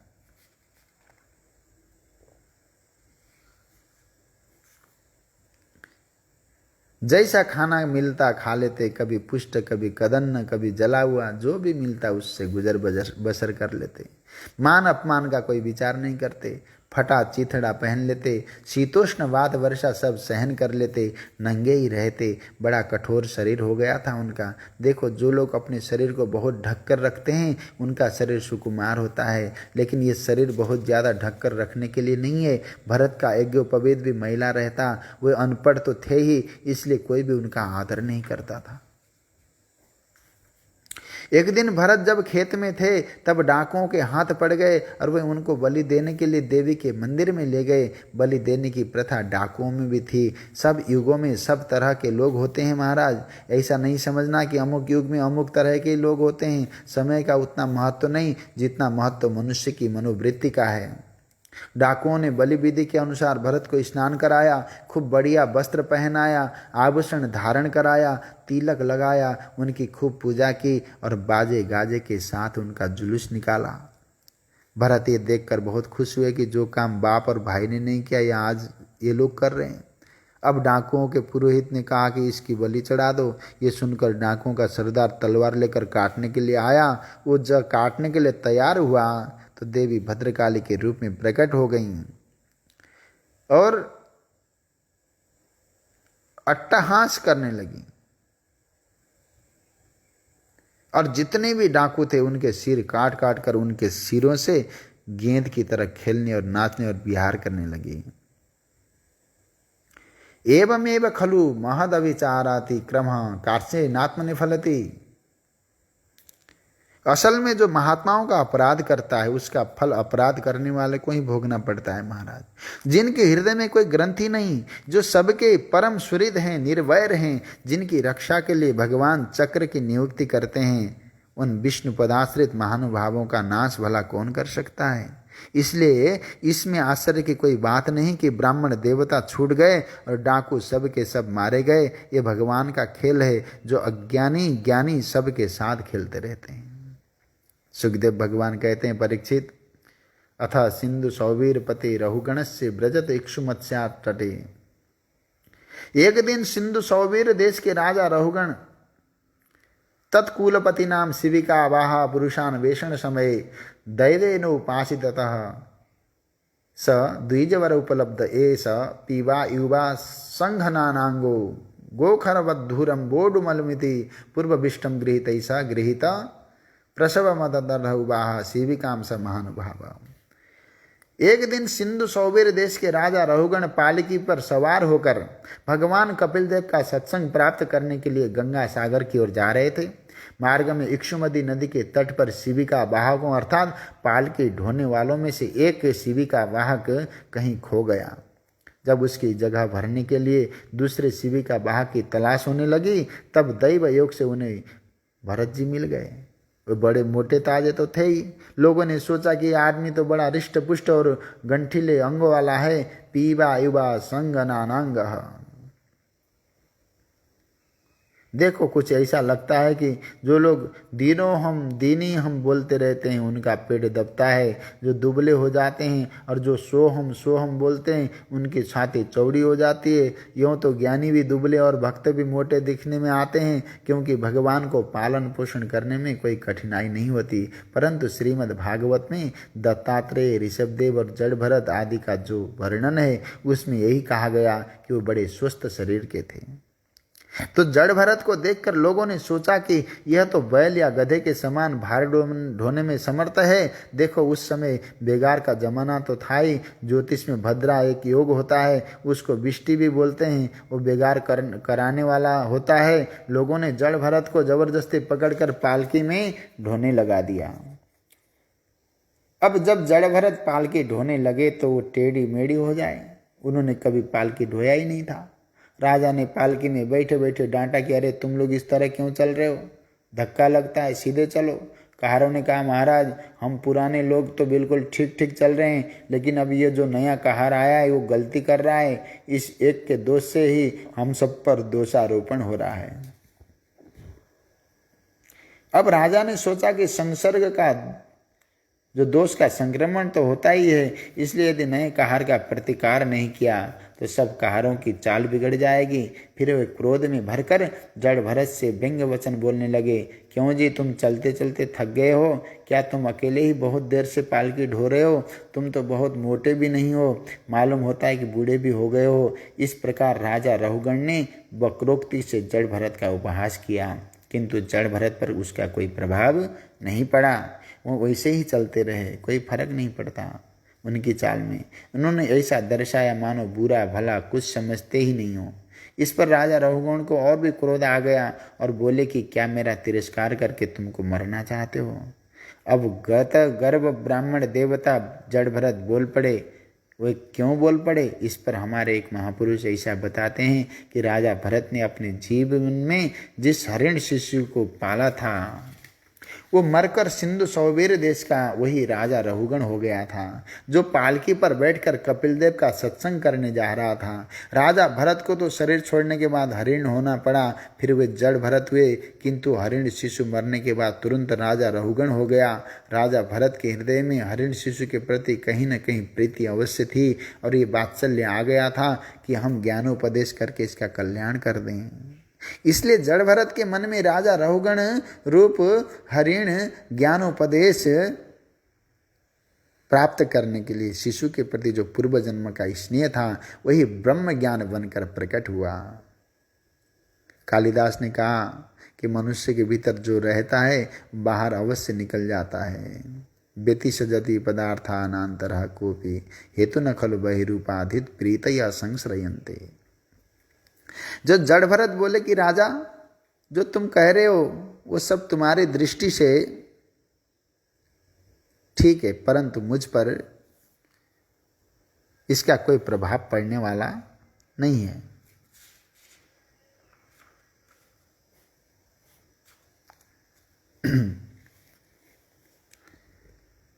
यदि कुछ भार है तो ढोने वाले शरीर पर ही है, क्योंकि मैं देहाभिमान से बिल्कुल रहित हूँ। तुम्हारा ये कहना भी ठीक नहीं कि तुम मोटे नहीं, जवान नहीं, बूढ़े हो गए हो, क्योंकि ये जो मोटा और पतलापन है आदि व्याधि है, भूख प्यास और जीवन मरण है, ये सब देह से संबंधित हैं, देह के साथ देहाभिमान के साथ जुड़े हुए हैं और मेरे साथ उनका कोई संबंध नहीं है।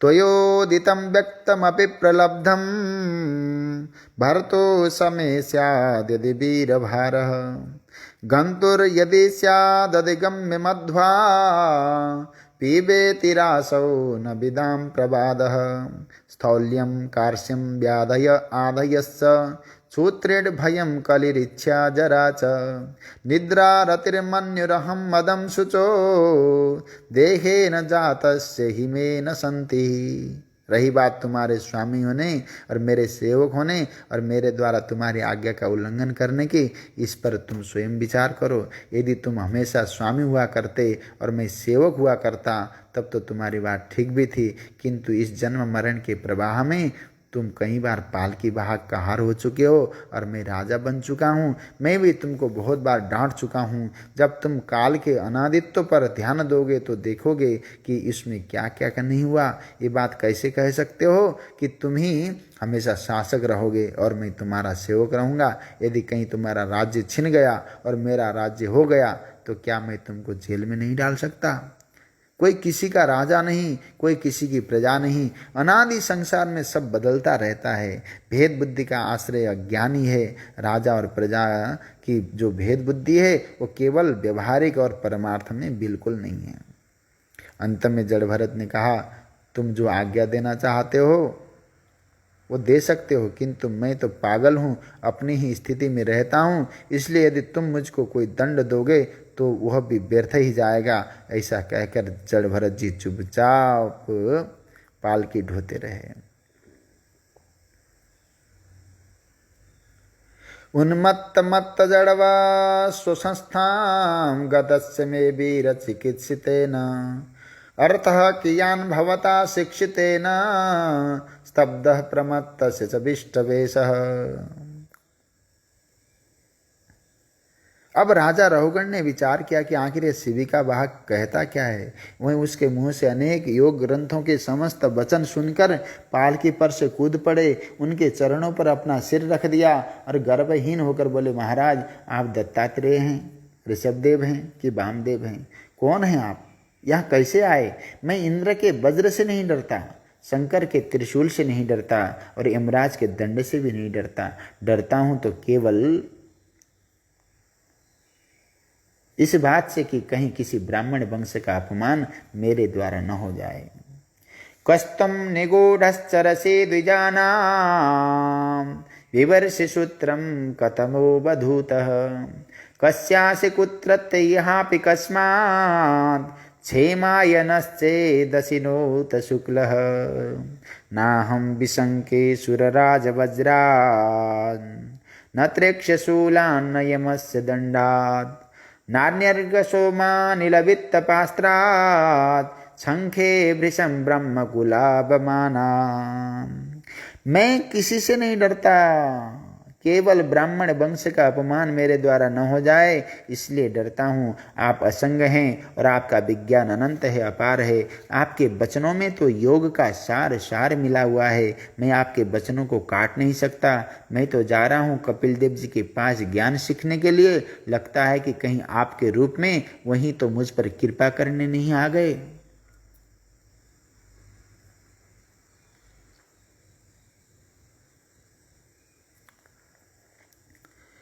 महाराज आप मुझे अपना स्वरूप बताइए। रहुकण कहते हैं, आप कहते हो कि मुझे पालकी ढोने का परिश्रम नहीं है। मैं तो इस मिथ्या बात को भी सच्ची मानता हूँ, क्योंकि ये देखने में आता है कि मृतिका की दृष्टि से घट बिल्कुल मिथ्या है। मृतिके तेव सत्यम में छांदोग्य उपनिषद। श्रुति ने साफ साफ कह दिया कि केवल मृतिका ही सत्य है। वाचा रमणम विकारो नामधेयम। घट का मृतिका काल से अलग काल है, न मृतिका देश से अलग देश है, न मृतिका से अलग घट का वजन है। जो आकृति और आभास है वह अधिष्ठान से जुदा होते ही नहीं। ऐसी स्थिति में भी घड़ा देखने में आता है और उसमें पानी भरा जाता है। कुछ लोग अर्थ क्रियाकारित्व जैसा मानते हैं। मिट्टी से पैसा नहीं मिलेगा, घड़े से पैसा मिलेगा। घड़े से पानी भरकर ले जाएंगे तो उससे प्यास बुझ जाएगी, पर मिट्टी से तो पानी भरकर नहीं आता। हम देखते हैं कि जिसको मिथ्या कहा जाता है उसमें भी अर्थकारित्व है। आप कहते हैं कि मुझ में उपाधि के धर्म नहीं है, लेकिन उपाधि के धर्म भी तो देखने में आते हैं। उपाधि शब्द का अर्थ यही होता है कि अर्थात अपने पास वाली वस्तु में अपने गुण का आदि अर्थात आधान करे। जैसे जपा कुसुम स्फटिक के पास रहकर स्फटिक को रंगीन बना देता है, तो जपा कुसुम उपाधि अवश्य है किंतु स्फटिक से बाहर की वस्तु है।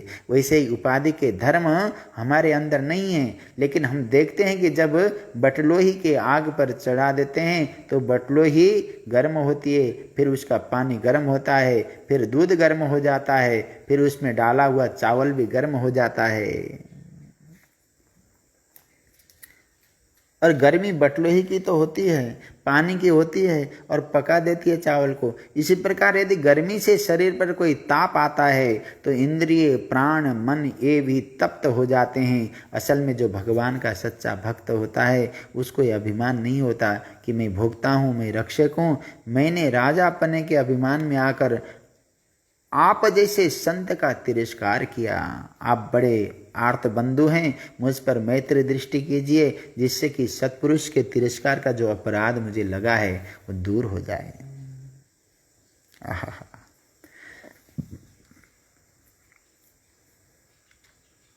सच्चिदानंद भगवान की जय।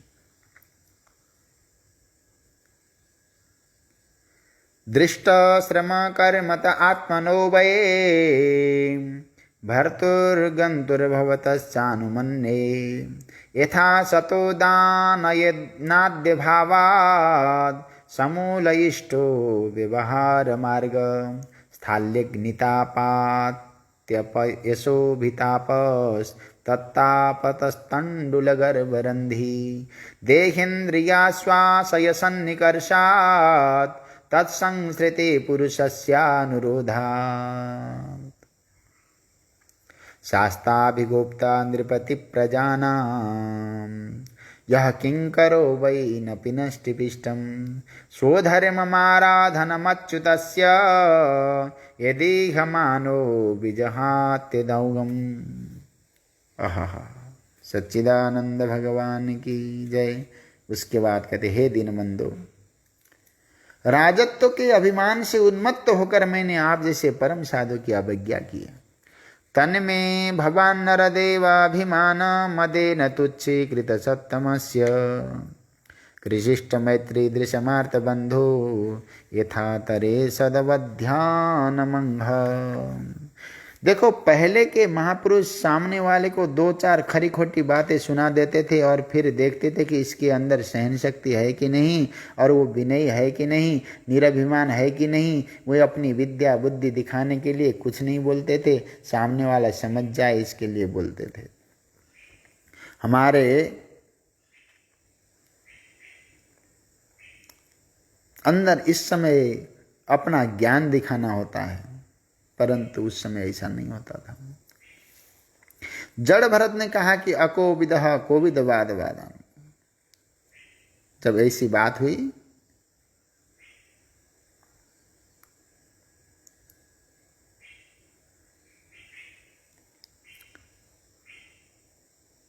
जड़ भरत जी ने कहा अको विदह को विदवाद वादान बदस्यथो नाति विदाम वरिष्ठः न सूरयो हि व्यवहारमेनं तत्त्वावमर्शेन सहा मनन्ति।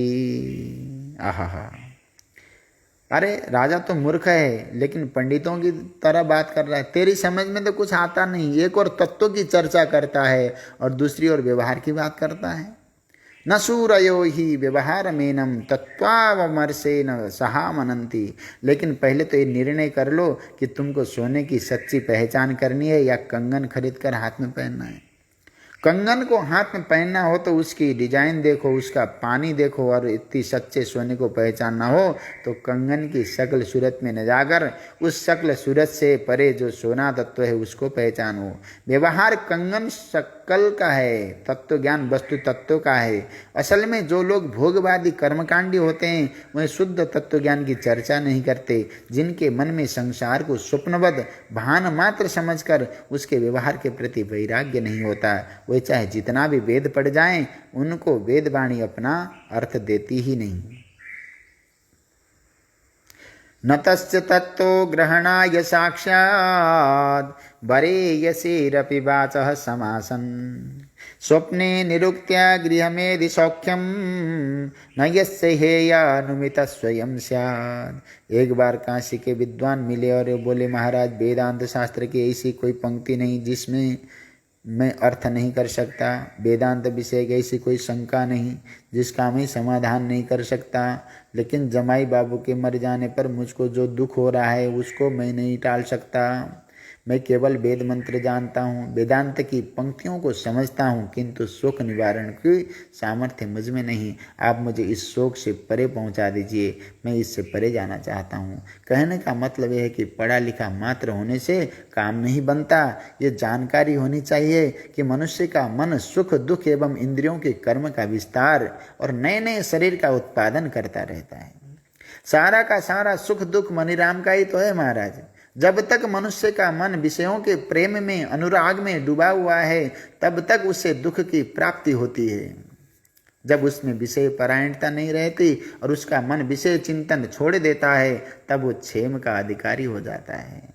जब तक दिए में घी और बत्ती है तब तक उसमें धुआं निकलता रहता है, और जब घी बत्ती कुछ नहीं रहती तो अग्नि बुझकर अपने स्वरूप में स्थित हो जाता है। शरीर में पंच ज्ञानेंद्रिय पंच कर्मेंद्रिय मन, इन सब को मिलाकर 11 वृत्तियां हैं। गंध आदि ज्ञानेंद्रियों के विषय हैं, गति संभोग आदि कर्मेंद्रियों के विषय हैं। ये सब मन में ही होते हैं। ये सारे चाहे हों 100 हों 1000 हों करोड़ हों, मनसो विकारः, मन के विकार हैं। अविद्या से रचित हैं, कभी आविर्हित होते हैं, कभी तिरोहित हो जाते हैं। विचारवान पुरुष इनको माया का खेल समझता है। क्षेत्रज्ञ 2 प्रकार के हैं, एक तुम पदार्थ रूप जीव है और दूसरा तत्पदार्थ रूप ईश्वर है। ईश्वर स्वयं ज्योति है। संपूर्ण जीवों का नियंता नारायण भगवान वासुदेव हैं। वो सबके हृदयों में आत्मा के रूप में प्रविष्ट हैं। जब जीव रूप क्षेत्रज्ञ ईश्वर की माया में न फंसकर ईश्वर को जान लेता है तब उस परिभ्रमण से छूट जाता है। जब तक ईश्वर में उसकी दृष्टि नहीं जाती वो उपाधिभूत संसार में माया के खेल में ही भटकता रहता है। तब तक उसको परमात्मा की प्राप्ति नहीं होती। हरि गुरु चरण उपासना ही इसकी औषधि है।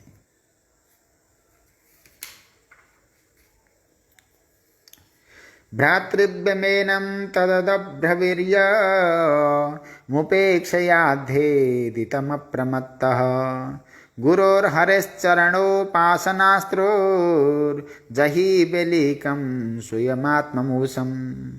इसलिए हरि गुरु की चरण उपासना करके मणिराम को ही जरा ठीक ठीक कर लो और फिर सब अपने आप ठीक हो जाएगा। देखो, जब तक गुरु में ईश्वर बुद्धि नहीं होगी तब तक कोई अपने आप को ही परमात्मा अनुभव करना चाहे तो उसका ख्याल स्वप्नवती होगा। जिसका गुरु ही परमात्मा नहीं हुआ वो अपने जीवन में कैसे परमात्मा हो सकता है। जो गुरु वह हरि, जो हरि वह गुरु, उनके चरणों की उपासना ही असल है। उससे मनोरूप शत्रु को मार दो, आत्मा तो शुद्ध बुद्ध पहले से है। राजा रहुगण ने कहा कि महाराज, आपने मुझे ज्ञानोपदेश करने के लिए ही ये शरीर धारण किया है। आप तो परमानंद रूप ईश्वर हैं। मैं आपको बारंबार नमस्कार करता हूँ। नमो नमः कारण विग्रहाय स्वरूप तुच्छे कृत विग्रहाय नमो बधूत द्विजबंधुलिंग निगूढ़ नित्यानुभवाय तुभ्यम। यहाँ देखो, हम जानते हैं कि जड़ भरत पूर्व जन्म में हरिण थे और उसमें पूर्व जन्म में राजा भरत थे। लेकिन रहुगण जड़ भरत से कहते हैं कि आप साक्षात परमात्मा हैं और मुझे उपदेश करने के लिए स्वयं भगवान ने ही आपका रूप ग्रहण किया है। आप तो गूढ़ साक्षात परमानंद स्वरूप अनुभवी हैं। यही शिष्य की दृष्टि होनी चाहिए। यदि शालिग्राम की शिला में तुमको परमेश्वर नहीं दिखता तो गली गली के पत्थरों में कभी दिखेगा भी नहीं, न कभी दिख सकता है। यदि गंगा जल में परमात्मा नहीं दिखेंगे तो कुएं के जल में क्या कभी परमात्मा दिख सकते हैं? कभी नहीं। महात्मा में यदि परमात्मा नहीं दिखेंगे तो कभी पापी में परमात्मा दिखने का प्रयत्न करोगे तो भी नहीं दिखेंगे।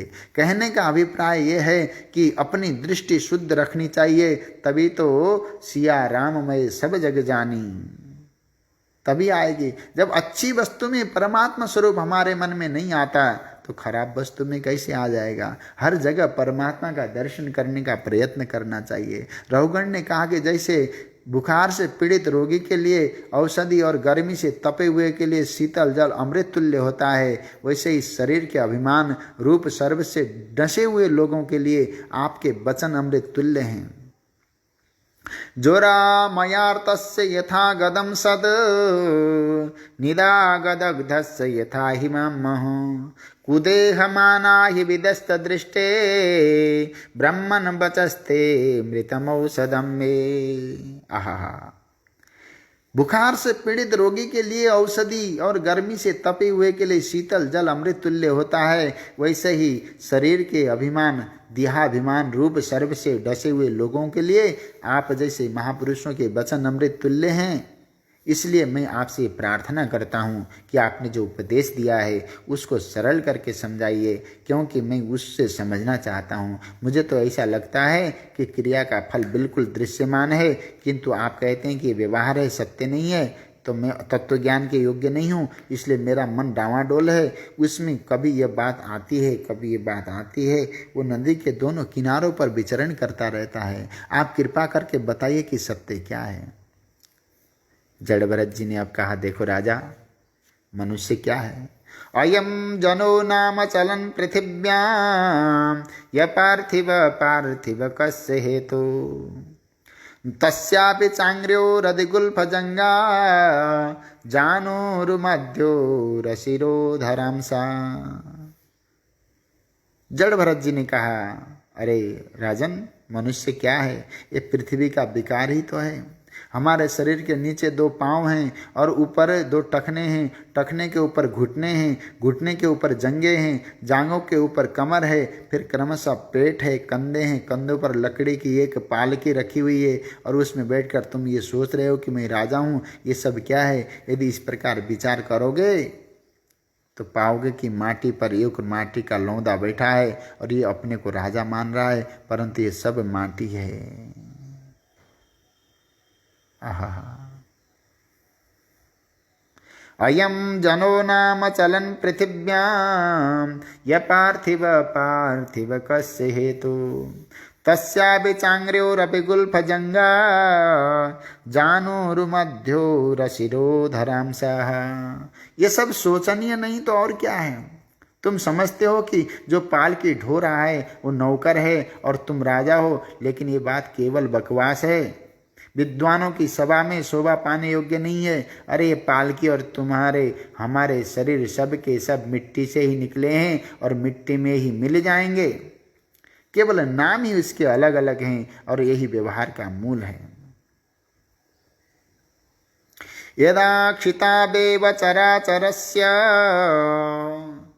विदामनिष्ठां प्रभवं च नित्यं तन्नामतोन्यद् व्यवहारमूलं निरूप्यतां सत्क्रियानुमेयम्।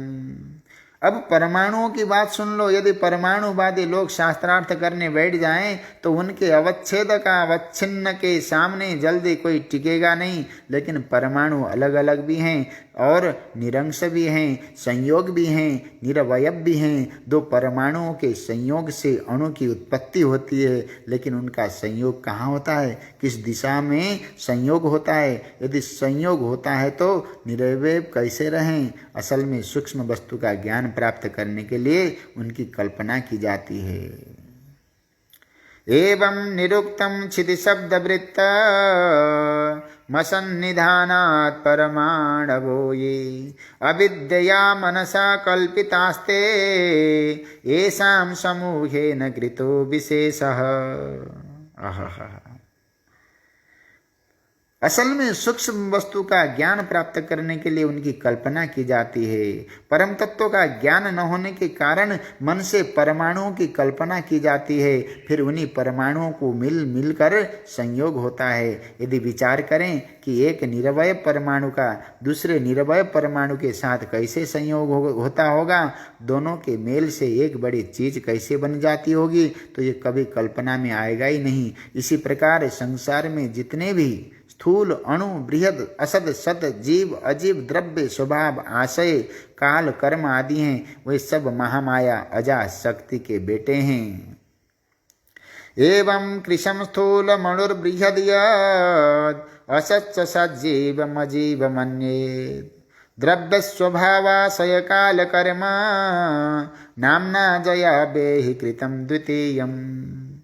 ये सब ऐसी शक्ति के बेटे हैं जो कभी पैदा हुए ही नहीं, जिसने कभी धरती पर पांव ही नहीं रखा। इसलिए ज्ञान विशुद्ध है। विशुद्ध माने ज्ञाता और ज्ञेय के संबंध से रहित है महाराज। वो परमार्थ ही एक है, वो परमार्थ है, एक है, अनंतर है, अर्थात उसमें बाहर और भीतर का कोई दोष नहीं है। सत्य है अर्थात उसमें काल भेद भी नहीं। प्रत्येक है अर्थात अपना आप ही है। सारा व्यवहार होने पर भी वो बिल्कुल शांत है। इसी को भगवान वासुदेव कहते हैं। ज्ञानम विशुद्धम परमार्थमेकम अनंतरम तो वै ब्रह्म सत्यम प्रत्येक प्रशांतम भगवत शब्द संयम यद वासुदेवम कवयो वदन्ति। आहा, वही वासुदेव कहते हैं। अब आगे जड़ भरत ने बताया रहुगण तपस्या, यज्ञ, गृह, वेद पाठ आदि से उसकी प्राप्ति नहीं होती। उसकी प्राप्ति का एकमात्र उपाय है महापुरुषों की चरण धूलि में बारंबार लोटपोट होना पड़ेगा। रहो गणे तत्तपसा न याते न चेज्जया निर्वपणात् गृहाद् वा न छन्दसा नैव जलाग्निसूर्ये बिना महदपाद रजोभिषेकम। महापुरुषों की चरणों की धूलि में अभिषिक्त हुए बिना उसको प्राप्ति का और कोई उपाय नहीं है। यदि कहो कि महापुरुषों के चरणों की धूलि मिलती कहाँ है, तो इसकी पहचान यही है कि जहाँ जहाँ महापुरुष होते हैं वहाँ वहाँ उत्तम श्लोक भगवान का गुणानुवाद होता रहता है। भगवत गुणानुवाद ऐसा है कि उसके बिना प्राकृत गुणों की निवृत्ति नहीं होती। उससे ग्राम्य कथाओं का विधात हो जाता है। यत्रोत्तम श्लोक गुणानुवाद प्रस्तूयते ग्राम्य कथा विघातः निसेव्यमाणो नुदिनं मुमुक्षुर्मतिं सतिं यच्छति वासुदेवे। अब देखो यहाँ ग्राम्य शब्द का प्रयोग गांव का तिरस्कार करने के लिए नहीं है। ग्राम्य अर्थात इंद्रिय ग्राम, हमारे इंद्रिय ग्राम के भोगों की चर्चा को ही ग्राम्य कथा कहते हैं। जब भगवत गुणानुवाद का सेवन किया जाता है तब मनुष्य की बुद्धि ग्राम्य कथा अर्थात भोगों से विरत होकर सती हो जाती है और भगवान में लग जाती है। अंत में जड़ भरत फूट पड़े और उन्होंने रहुगण को अपना परिचय दे ही दिया। क्या कहा? अहम पुरा भरतो नाम राजा विमुक्त दृष्ट श्रुत संगबद्ध आराधनम भगवत ईह्यमानो मृगो भवम मृग संगाधतार्थ। आहा, यहाँ एक प्रसंग याद आ गया। आहा, अमृतसर के गुरुद्वारे के सामने एक फटे पुराने चीथड़े लपेटे धूल दूसरे महात्मा रहा करते थे। उस स्थान पर बड़े बड़े विद्वान बैठकर विद्यार्थियों को अद्वैत सिद्धि, खंडन, खंड खाद्य आदि वेदांत ग्रंथ पढ़ाया करते थे। उनके पास महात्मा भी आकर बैठ जाते। लोग समझते कि कोई गरीब है, फक्कड़ है या भीख मंगा है। एक दिन पंडित जी अद्वैत सिद्धि पढ़ा रहे थे। उसमें एक पंक्ति ऐसी थी जिसका अर्थ पंडित जी को नहीं लग रहा था। बाद में उन्होंने विद्यार्थियों को अशुद्ध अर्थ पढ़ा दिया। अब उस महात्मा से रहा नहीं गया और उन्होंने कहा कि पंडित जी, इसका अर्थ ऐसा नहीं ऐसा है। अब तो पंडित जी अवाक हो गए और झट उनके चरणों में गिर पड़े। बोले कि महाराज, जिस पंक्ति का अर्थ मुझे नहीं लग रहा था वो आपने बता दिया। महात्मा ने कहा बता तो दिया, लेकिन अब अमृतसर में मेरा रहना छूट गया। नमस्कार है आप सबको, मैं जाता हूँ। फिर वे महात्मा अमृतसर में कभी लौट कर नहीं आए, क्योंकि लोग तो पहचान गए कि ये विद्वान हैं। इसी तरह जड़ भरत के मुंह से निकल गया कि मैं पहले भरत नाम का राजा था, सम्राट था, जिसके नाम से भारतवर्ष है। मुझे कहीं आसक्ति नहीं थी। आराधना करते करते एक हरिण से आसक्ति हो गई और मैं मृग बन गया। किंतु भगवान की उपासना के प्रभाव से मृग शरीर में भी पूर्व जन्म की स्मृति बनी रही। अब मैं लोगों के संग से डरता हूँ, इसलिए अपने को ढक कर रखता हूँ, खुला नहीं रहता। सामा स्मृति मृग देहे पिबीरम कृष्णार्चन प्रभवानो जहाति अथो अहम जन संगाद संगो विशंकमानो विवृतस्य रामी। विवृत होकर विचरण नहीं करता। इसलिए मनुष्य को चाहिए कि वो असंग पुरुषों के सुसंग से जो ज्ञान की तलवार मिलती है उसको प्राप्त करके मोह को काट दे और भगवान की लीला कथा का श्रवण करता रहे। इससे स्मृति की प्राप्ति होती है और संसार का मार्ग समाप्त हो जाता है। जड़ भरत जी ने आगे कहा, राजा रहुगण देखो, ये जीव समूह माया के कारण एक दुस्तर स्थान पर पहुंच गया। जैसे किसी जंगल में कोई पूरा का पूरा काफिला ही भटक जाए, यही स्थिति इस भवाटवी जीवन में हो गई। भवाटवी माने संसार का जंगल। इसमें बड़े बड़े दस्यु हैं जो इसके धन को लूट लेते हैं। जहाँ जो दारापत्य आदि सगे संबंधी हैं वे तो श्रृगालाधिपतियों के समान हैं, और जैसे भेड़िया भेड़ को खींचता है वैसे ही जीव को इधर उधर घसीटते हैं। यथो रण वृकाः यस्यामिमे षण्णरदेव दस्यवः सार्थं विलुम्पन्ति कुयानकं बलात् गोमायवो यत्र हरन्ति सार्थिकं प्रमत्तमाविश्य यथो रणं वृकाः।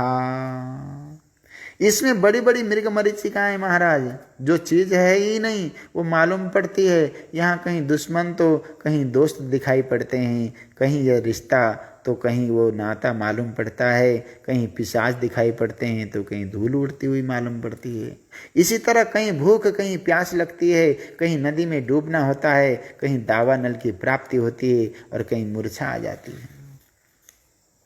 जड़ भरत जी कहते हैं कि संसार में कभी कांटे गड़ते हैं, कभी पहाड़ पर चढ़ना पड़ता है, कभी अजगर के मुंह में जाना पड़ता है, कभी मक्खियां ताड़ना करती हैं तो कभी परदेश में जाना पड़ता है। ऐसे ऐसे अनेक श्रम इसमें करने पड़ते हैं। यहाँ देखो श्रम क्या है, बाहरी वस्तुओं को शुद्ध करने के लिए श्रम होता है और भीतर की वस्तुओं को शुद्ध करने के लिए धर्म होता है। विज्ञान वो होता है जो एक को अनेक बनाकर दिखा दे और ज्ञान वो होता है जो बहुतों को एक में मिला दे। ज्ञान अनेक से एक की ओर ले जाता है और विज्ञान एक से अनेक की ओर ले जाता है। इसी तरह कला प्रकृति की अनुकृति है, अनुकरण को ही कला कहते हैं। जैसे किसी ने मोर आदि बना दिया तो उसकी कला हो गई। यहाँ लोग कहते हैं कि ये हमारी धरती है, ये हमारी धरती है, लेकिन वो वास्तव में कहाँ तक ठीक है। हमने ऐसी ऐसी ज़मीनें देखी हैं जिस पर कभी किसी का तो कभी किसी का स्वामित्व स्थापित हुआ है। एक ने कहा कि हमारी, तो दूसरे ने कहा हमारी।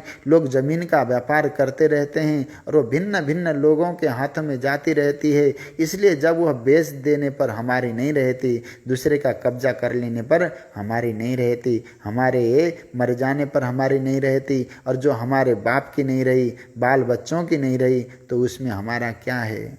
उसके लिए लोग नाहक जिद करते रहते हैं महाराज। उसमें पारलौकिक संबंध कहाँ हैं? उससे तो बिल्कुल लौकिक संबंध हैं और मूर्खता पूर्ण ममता है। संसार में कहीं सिंह का डर लगता है, कहीं बाघ का डर लगता है, कहीं दूसरे सताते रहते हैं, फिर भी लोग भटकते रहते हैं। जब बहुत सौभाग्य उदित होता है तब वह मनुष्य जन्म मिलता है। देखो यहाँ भवाटवी का वर्णन जो बड़े विस्तार से किया गया, उसका उद्देश्य क्या है? यही उद्देश्य है कि भवाटवी का वर्णन पढ़कर मनुष्य को वैराग्य हो जाए, वो भगवान की ओर चले। वैराग्य हुए बिना भवाटवी से मुक्ति नहीं मिल सकती और मनुष्य भगवान की ओर नहीं लग सकता। जड़ भरत ने रहुगण को बताया कि तुम इस भवाटवी में भटकने से कैसे मुक्त हो सकते हो? तुम तो अपने मन के विपरीत करने वालों को दंड देने लगे हो। इसलिए पहली बात तो यह है कि शास्त्रार्थ वाद विवाद लड़ाई झगड़ा छोड़ दो। दूसरी बात है सबके प्रति मैत्री का भाव रखो। तीसरी बात यह है कि कहीं भी अपने आप को आसक्त मत करो। और चौथी बात यह है कि भगवान की सेवा करो। इससे क्या होता है? यही होता है। क्या? इससे क्या होता है? इससे यही होता है। रहो गणा त्वमपेह्यध्वनस्य सन्न्यस्तदण्ड कृतभूत मैत्र्यः असिज्जितात्मा हरिसेवयासितं ज्ञानासिमादाय तरातिपारम्। हरिसेवयासितं ज्ञानासिमादाय, भगवान की सेवा से ज्ञान की तलवार की शान चढ़ जाती है महाराज। आहा, उससे भवाटवी को काट कर मनुष्य उसके पार हो जाता है। अब राजा रहुगण ने कहा कि महाराज, निस्संदेह मनुष्य का जन्म सबसे सुंदर है। दूसरे जन्म में ऐसा सत्संग नहीं मिलता। मनुष्य जन्म ही ऐसा है जिसमें क्या? अहो नृजन्माखिल जन्म शोभनम किम जन्मभिस्तो परैरप्यमुस्मिन् न यदृषिकेश यशः कृतात्मनां महात्मनां प्रचुर समागम। ऋषिकेश यशः कृतात्मनां महात्मनां व प्रचुर समागम, उन महापुरुषों का समागम प्राप्त होता है जिन्होंने ऋषिकेश के यश से अपने आत्मा का निर्माण और आत्म साक्षात्कार कर लिया है। फिर ऐसे महात्माओं का समागम प्राप्त होने पर उनके चरण कमलों की धूलि से पाप की निवृत्ति हो जाती है। महात्माओं की चरण धूलि में पाप निवृत्ति का बहुत बड़ा सामर्थ्य है। जो उसको अपने सिर पर लगाता है उसका अभिमान मिट जाता है। फिर जब अभिमान मिट जाता है तब अभिमान में रहने वाले जितने भी दोष हैं वे भी मिट जाते हैं। लेकिन न ह्यद्भुतं त्वच्चरणाब्जरेणुभिर्हतां हसो भक्तिरथोक्षिजे मलः मौहुर्तिकाद्यस्य समागमाच्च मे दुस्तर्कमूलोपहतो विवेकः। उन महापुरुषों का समागम प्राप्त होता है जिन्होंने ऋषिकेश के यश से अपनी आत्मा का निर्माण और आत्म साक्षात्कार कर लिया है। फिर ऐसे महात्माओं का समागम प्राप्त होने पर उनके चरण कमलों की धूलि से पाप की निवृत्ति हो जाती है।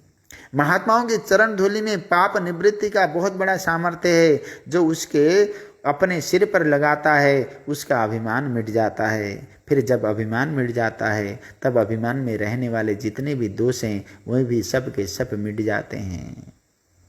लेकिन कब? त्वच्चरणाब्ज रेणुभिरतांघसः।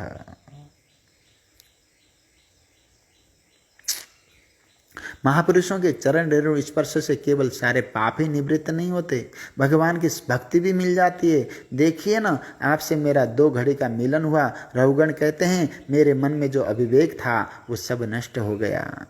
बहुत तर्क वितर्क होना विवेक का लक्षण नहीं, अविवेक का ही लक्षण है। दुस्तर्क मूलोपहतो विवेकः, ये अविवेक का मूल दुस्तर्क है। अंत में राजा रघुगण कहते हैं कि महाराज, आज पालकी ढोने वाले कहार के रूप में मुझे इतना बड़ा महात्मा मिल गया। पता नहीं महात्मा लोग क्या क्या खेल खेलते हैं, क्या क्या नाटक करते रचते रहते हैं, किन किन रूपों में रहते हैं। इसलिए नमो महद्भेस्तु नमः शिशुभ्यो नमो युवभ्यो नमो वावटुभ्यः ये ब्राह्मणा गाम बधूतलिंगास् चरन्ति तेभ्यः शिवमस्तु राज्ञाम्। आहा, नमो महद्भ्यस्तु नमः शिशुभ्यः, मेरा महान को नमस्कार है, शिशु को नमस्कार है, युवा को नमस्कार है, बटु को नमस्कार है। क्योंकि महात्मा लोग लिंग का, चिन्ह का, वेशभूषा का तिरस्कार करके विचरण करते रहते हैं। वे लिंग शरीर का भी तिरस्कार कर देते हैं और बाह्य चिन्ह का भी तिरस्कार कर देते हैं। इसलिए कल्याण इसी में है कि सबको प्रणाम किया जाए, सबके प्रति सद्भाव रखा जाए। सुखदेव भगवान कहते हैं, परीक्षित, इस प्रकार जड़ भरत ने राजा रघुगण को उपदेश किया और उसके बाद राजा रघुगण ने जड़ भरत के चरणारविंद की वंदना की। फिर जड़ भरत पृथ्वी पर विचरण करने लगे। इधर उनके सत्संग का फल ये मिला कि सौवीर पतिरपि सुजन समभग परमात्म सतत्वम आत्मन्य विद्याध्यारोपितां च देहात्ममतिम विससर्ज। राजा रघुगण की जो अविद्या से अध्यारोपित देहात्म बुद्धि थी उसका उन्होंने परित्याग कर दिया। भगवत आश्रित पुरुष का ऐसा ही अनुभव है। ये भगवत प्राप्ति का विलक्षण मार्ग है। जब राजा परीक्षित ने श्री सुखदेव जी से प्रार्थना की कि यह विषय ऐसा है कि सुगमता से सबकी समझ में नहीं आ सकता, इसलिए सुखदेव महाराज जड़ भरत द्वारा दिए उपदेश को खुलस्त करते हुए परीक्षित से कहते हैं कि यह जीवलोक विष्णु भगवान की माया से मोहित है, इस संसार पे जंगल में फंस गया है। इससे निकलने के लिए केवल भगवत भक्ति का मार्ग है जिसको जीवलोक ग्रहण नहीं करता। उसकी स्थिति ठीक वैसी है जैसे उस धनलोपी बनिया समूह की होती है जो जंगल में भटक गया हो और उसको हरि गुरु चरणार विंद मकरंदानुपदवी प्राप्त करने का मार्ग नहीं मिल रहा हो। इस संसार वन में 6 इंद्रिय नाम के डाकू रहते हैं। मनुष्य के पास जो धन है उसको विषय भोग में छीन कर ले जाते हैं। सगे संबंधी श्रृगाल के समान हैं जो कुटुंब के सर्वस्व का हरण कर लेते हैं। संसार के लोग मक्खी मच्छरों की तरह चूसते रहते हैं। कभी गंधर्व नगर में समान परलोक को सच्चा समझकर उसकी ओर आते हैं, कभी खाने पीने में फंस जाते हैं, कभी सोने को इकट्ठा करने में लग जाते हैं, कभी स्त्री की गोद में अपना सिर रख देते हैं। उस समय बहुत प्रेम उदित होता है। उनको इस बात का पता नहीं चलता कि मर्यादा का अतिक्रमण हो रहा है और देवता लोग देख रहे हैं। इस प्रकार मनुष्य विषयों में भटक जाता है। इस संसार में कभी ऐसी ऐसी बात भी सुनने को मिलती हैं जिसको सुनकर कान के पर्दे फट जाते हैं। कभी आदमी पाखंडियों के चक्कर में पड़ जाता है और तब रास्ता बिल्कुल ही भूल जाता है। कभी घर दावाग्नि के समान लगने लगता है और उससे वैराग्य हो जाता है, और कभी क्रोध होता है, कभी राजा के घर में पकड़ कर ले जाया जाता है। इस प्रकार हम देखते हैं कि इस संसार में मनुष्य बड़ा भारी दुख भोग रहा है। लोग समझते हैं कि सो जाने पर बहुत आराम मिलता है, लेकिन निद्रा तो अजगर ही है जो अपने बंधन में लेकर दबोच लेती है। मनुष्य को कभी सच्चा सुख नहीं प्राप्त हो सकता। दुनिया में लोग एक दूसरे की चीज का अपहरण करते रहते हैं। कभी यज्ञदत्त की चीज विष्णुमित्र ले लेते हैं, कभी विष्णुमित्र की चीज यज्ञदत्त ले लेते हैं। उसको कोई रोक नहीं सकता। लोग अपना बेच देते हैं, दूसरों का खरीदते हैं और छोटी छोटी बातों के लिए लड़ते रहते हैं। वही अपने हृदय की कीमत नहीं समझते, वस्तुओं की कीमत समझते हैं। महाराज श्री हरि बाबा जी महाराज जब कॉलेज में पढ़ते थे तब एक बार उन पर किसी ने कोई दोषारोपण कर दिया। मामला प्रिंसिपल के वहाँ पहुँचा। लोगों ने कहा कि चलो अपील करें और छूटने की कोशिश करें, लेकिन हरि बाबा ने अपने विद्यार्थी जीवन में ही कहा कि हम 100-200 रुपये जुर्माना दे देंगे और जल्दी पिंड छूट जाएगा, नहीं तो 2-3 महीने तक ये मामला चलता रहेगा और इसमें मन लगाना पड़ेगा। हम इस चीज़ के लिए पैसे दे सकते हैं लेकिन अपना दिल नहीं दे सकते। संसार के लोगों में कभी कभी 2-2, 5-5 आने के लिए बड़ा भारी द्वेष उपस्थित हो जाता है। काशी में एक लक्खी चबूतरा नाम का मोहल्ला है। वहाँ ठठेरी गली को रानी कुआं से मिलाता है। वहाँ की एक हाथ जमीन के लिए प्रिवी काउंसिल तक मुकदमा लड़ा गया।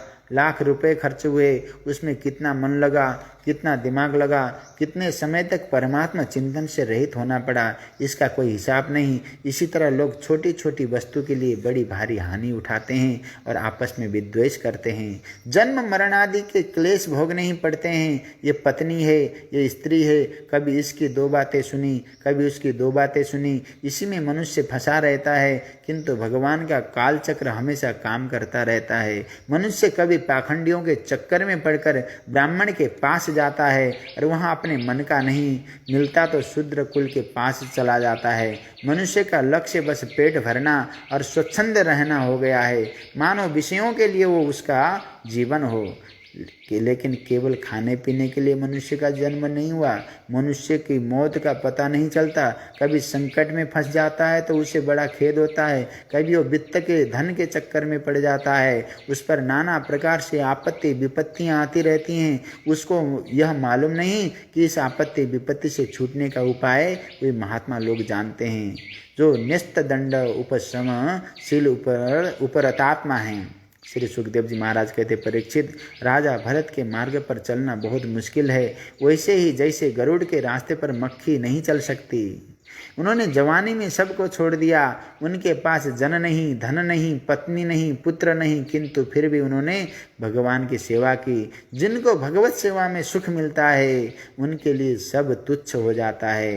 राजा भरत जिस समय हरिण का शरीर छोड़ने लगे उस समय भी उनके मखरार बिंद से भगवान नाम का ही उच्चारण हुआ।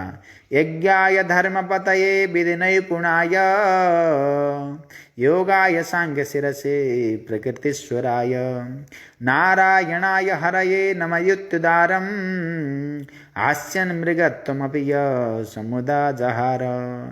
अतः यदि भरत चरित्र में श्रद्धा और उसका श्रावण किया जाए उसके फलस्वरूप मनुष्य आत्माराम हो जाता है और किसी दूसरे कोई वस्तु को चाह नहीं सकता।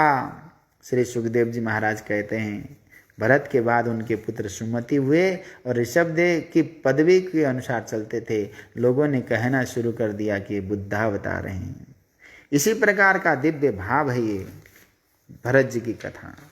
भरत जी की कथा जीवन में अनेक प्रकार की शांति को देने के लिए पर्याप्त है। इसलिए एक मृगा के संगते भरत धरे मृग देह, तुलसी उनकी कौन गति जो घर घर करत स्नेह। इसलिए सदैव अपने मन को एकाग्रचित प्रभु के चरणों में लगाओ, वहीं से आपका चित्त, आपका मन परमात्मा की तरफ जाएगा महाराज। और इसी में अपने ज्ञान के माध्यम से श्री भरत जी ने राजा रघुगण का सारा अहंकार तोड़ दिया और उसका कल्याण कर दिया। कल हम पुनः भवाटवी का वर्णन लेकर उपस्थित रहेंगे। सच्चिदानंद भगवान की जय। ओम नमः पार्वती पतये। हर हर महादेव।